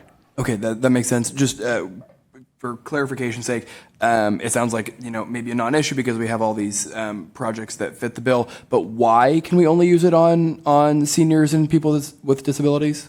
It's the federal requirements. Okay, of CDBG of writ large. CDBG. Okay. So it's the HUD requirement, US HUD, CDBG. So there's income, you can income qualify if you have households, a certain number of households that meet the low income standard, or it can be, I believe, seniors and or ADA, if I'm remembering correctly. Got it. Makes sense. Thank you. Vice Mayor. Thank you. Thank you for digging in on this. I was surprised when I saw that wording about the block grant disappearing. I'm prepared to make a motion since I pulled the item. Well, I need to take public sorry. comment before you do that. All right, do we have anybody that would like to come forward with a speaker card and speak to us? Seeing no one, do we have any hands on Zoom? There's no one on Zoom. All right, I'm going to close public comment and go to the Vice Mayor for his motion. Okay, so I move to authorize the town manager to execute the certificate of acceptance and notice of completion to be authorized an expenditure budget decrease of CDBG funds in the amount of $218,979, and C, authorize an expenditure reclassification from grant fund to general fund appropriated reserve in the amount of $50,361.26. I was going to add a D to it, but I think maybe it's just a comment that I think it might be valuable to communicate with county, because $218,000 may not be a big deal to San Jose or some of the other cities, but it's a very big deal to us, and particularly to make sure that our county supervisor is aware of this and the timing of this block grant disappearing at the time we received the other grant. If they don't know already, I think it would be valuable to communicate that as we attempt to restore that funding in future grants. Councilmember Risto. I'll second the motion. Any comments by council members? Seeing none, I'll call the question. All in favor? Aye. Passes unanimously. Okay, so now we're going to move to council matters. I'll start with Councilmember Risto, if you're ready. Yeah, thank you. Gosh, our last regular meeting was June 18th, and we really were not off in July. There were a lot of things going on, but I'll just hit a few of the highlights. Yesterday, I actually attended the Finance Commission and the Parks Commission. I attended the workshop. I think most, if not all, council members were there. The workshop for the Los Gatos Thrives, Los Gatos Dreaming, for the ideas for a future community center. In June, the policy committee met. The vice mayor and I are on that committee discussing policy to guide commission events, and it looks like we may be revisiting that topic. I'm on the general plan committee, and there was a special meeting, and at that point for 220 Gatos, we approved a subdivision of one lot into two and a general plan amendment. I have my glasses and I wrote really small, changing parcel A from public to low-density residential. I attended the Silicon Valley at-home elected official roundtable. It was a great opportunity to get together with electeds in nearby communities, understand what options there are to create truly affordable housing, and share success stories and strategies. There will be a follow-up meeting in September. I came out and supported the 2024 law enforcement torch run. So our PD was out there with, I think, there were more than 12 members of the police department running and carrying the torch for the Special Olympics. And it was wonderful to see the community out there cheering them on and the money they raised for that. I think almost everybody from the council was there, but I'm going first. The July 4th Symphony in the Park, which is always a wonderful, low-key, just really great community event where we get to listen to wonderful patriotic music, play old-fashioned games. I'll let the mayor talk about her special role there, but it was really a nice, wonderful observation when the town tends to empty out. On the 11th of July, I was at the Domus mural dedication. So if you go into Domus, in the very back of the store, one of Margaret's former employees created a really cool mural that is full of California natives, plants, animals, including the California dinosaur. So there's two small dinosaurs in there that are apparently our state dinosaur that was adopted in 2017.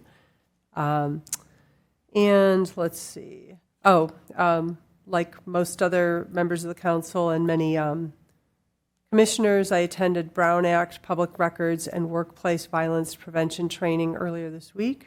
I was at the Gardenia ribbon cutting and reception.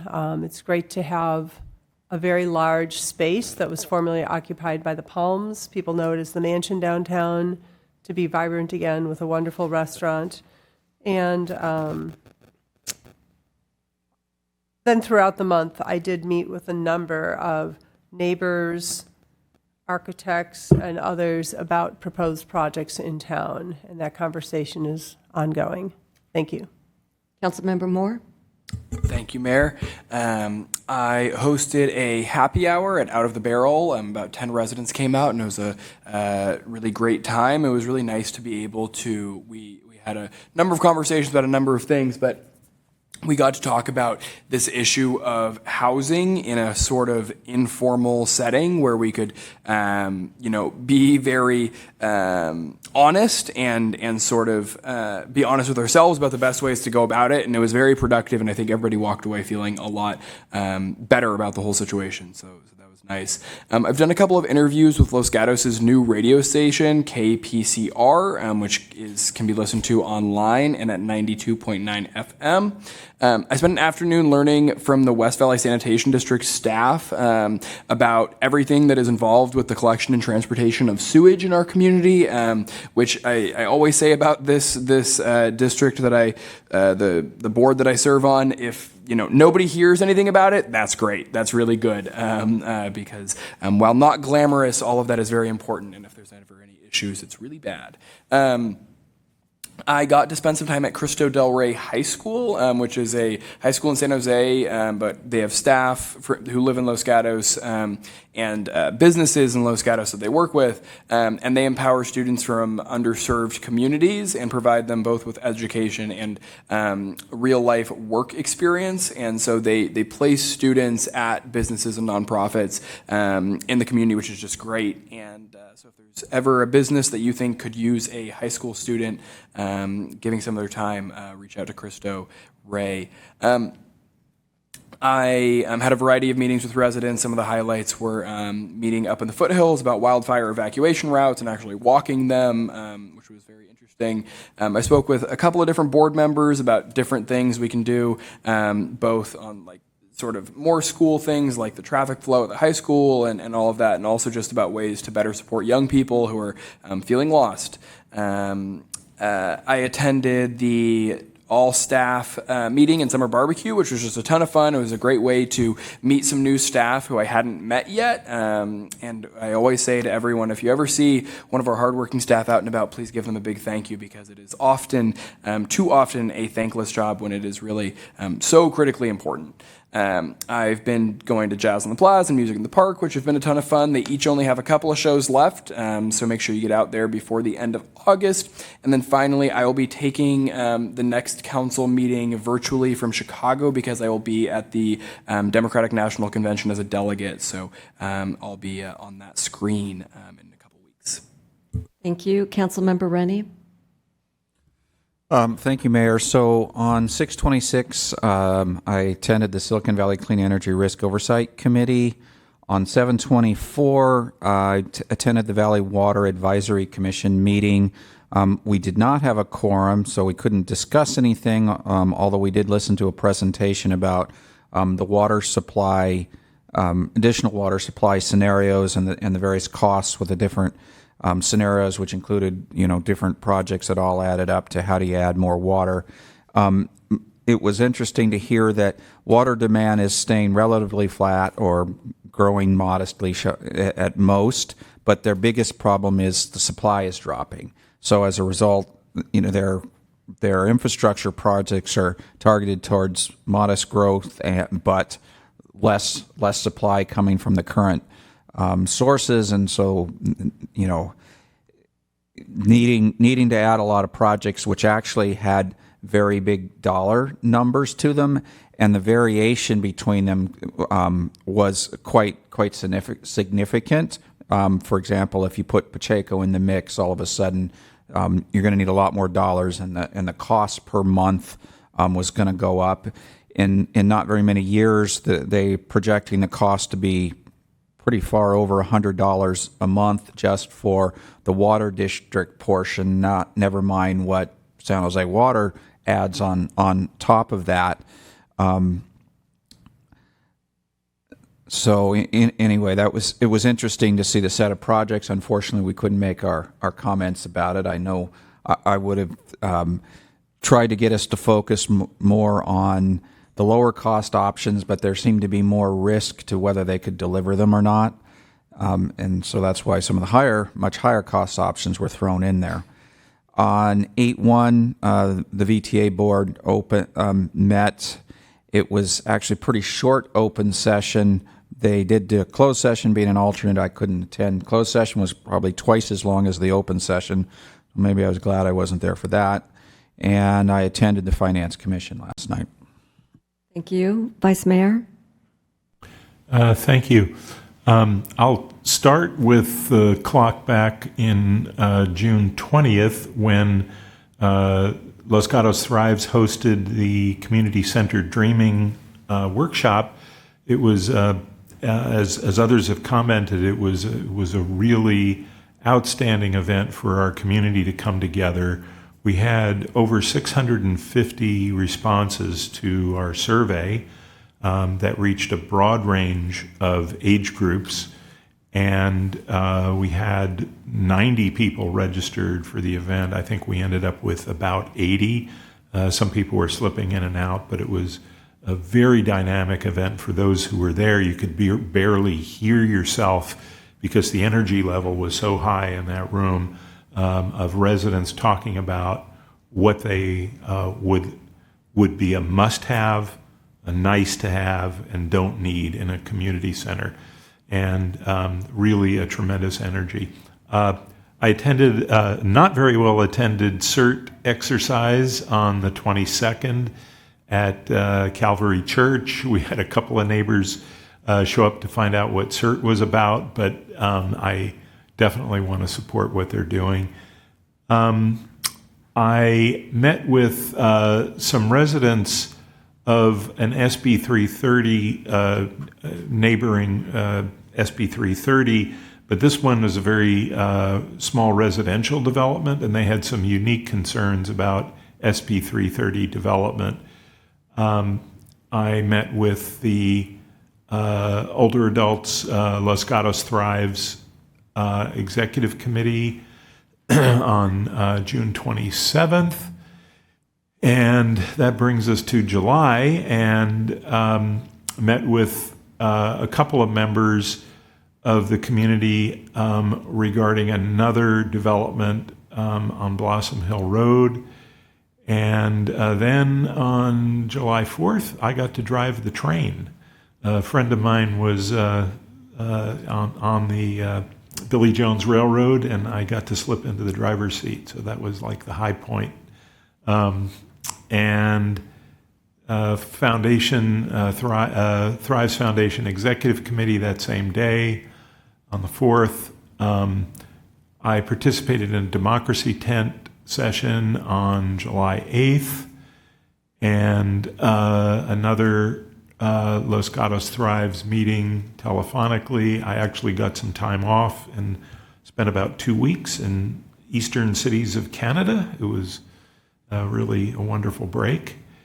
And then got back and started hitting the Los Gatos Thrives thing, the Initiatives and Publicity Committee, and then met with a resident concerning the idea for secondary access to the high school parking lot, which is something I'd like to see us talk about some more in the future. I participated with Councilmember Moore in a visit to the San Jose Youth Wellness Center tour, which was really eye-opening about what's possible in a relatively small space for our young folks, and some definite ideas for the community center came out of that. Let's see, participated in the 55 plus program summer picnic on the lawn. That was great. And then that fantastic ribbon cutting and Finance Commission meeting, but I also got to see the movie that Los Gatos Thrives was sponsoring in the morning just before then. So yeah, terrific amount of activities going on. Okay, thank you. So as we all know, the recruitment for a new town manager is still in process. The council requested our current town manager, Laurel Prevetti, to extend her end date to September 6th, which she graciously accepted, so thank you. On June 20th, I participated in a ribbon cutting for Firstborn Restaurant. On June 25th, I met with a board member and the CEO of El Camino Health. On June 26th, I met with a group of kids from the camp sponsored by NUMU and Los Gatos Rec in the council chambers. I did that with our town manager, Laurel Prevetti, and it was a lot of fun. June 26th, I met with the West Valley mayors and managers for a monthly meeting. It included a meet and greet from the vice mayor of San Jose, Rosemary Keme, and she was a wonderful elected official to get to know more about. On June 26th, I met with the school superintendent and Los Gatos Lodge developers to discuss the pending lodge development. We discussed safety concerns regarding ingress and egress. On July 4th, I emceed the 4th of July celebration at Oak Meadow Park and led the first ever bicycle and stroller parade, and that was a lot of fun. On July 11th, I participated in the dedication of the wall mural at Domus along with Councilmember Risto. July 31st, again, I met with the West Valley mayors and managers for a monthly meeting. Consuelo Hernandez, who we had mentioned earlier, the Santa Clara County Deputy County Executive, and she provided a presentation on the Bay Area Housing Finance Authority and a regional affordable housing bond. On August 1st, I attended a training session on the Brown Act and workplace violence prevention. On August 2nd, I participated in a ribbon cutting for Gardenia.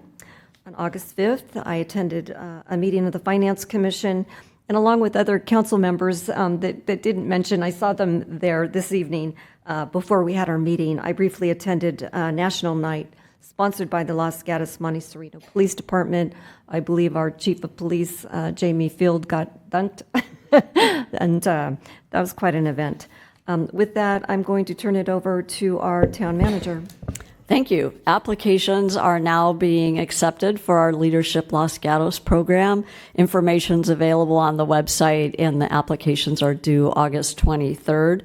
If you are a user of Los Gatos Creek Trail, please be aware that vegetation management is occurring and portions of the trail may be closed, so please look for the signs. Thank you. Okay, do we have a closed session report, Ms. Whelan? Yes, thank you, Mayor. The Town Council met in closed session on July 25th and 26th to discuss a public employee employment for the position of town manager in accordance with Government Code Section 54957. And then again on July 30th to discuss that same position, as well as a public employee appointment for the position of interim town manager pursuant to the same government code section. Thank you. So before we adjourn, Gil Decker, an esteemed member of our community and husband to former Mayor Sandy Decker, he took his final flight on June 21st and passed on. Please join me in a moment of silence to honor his life.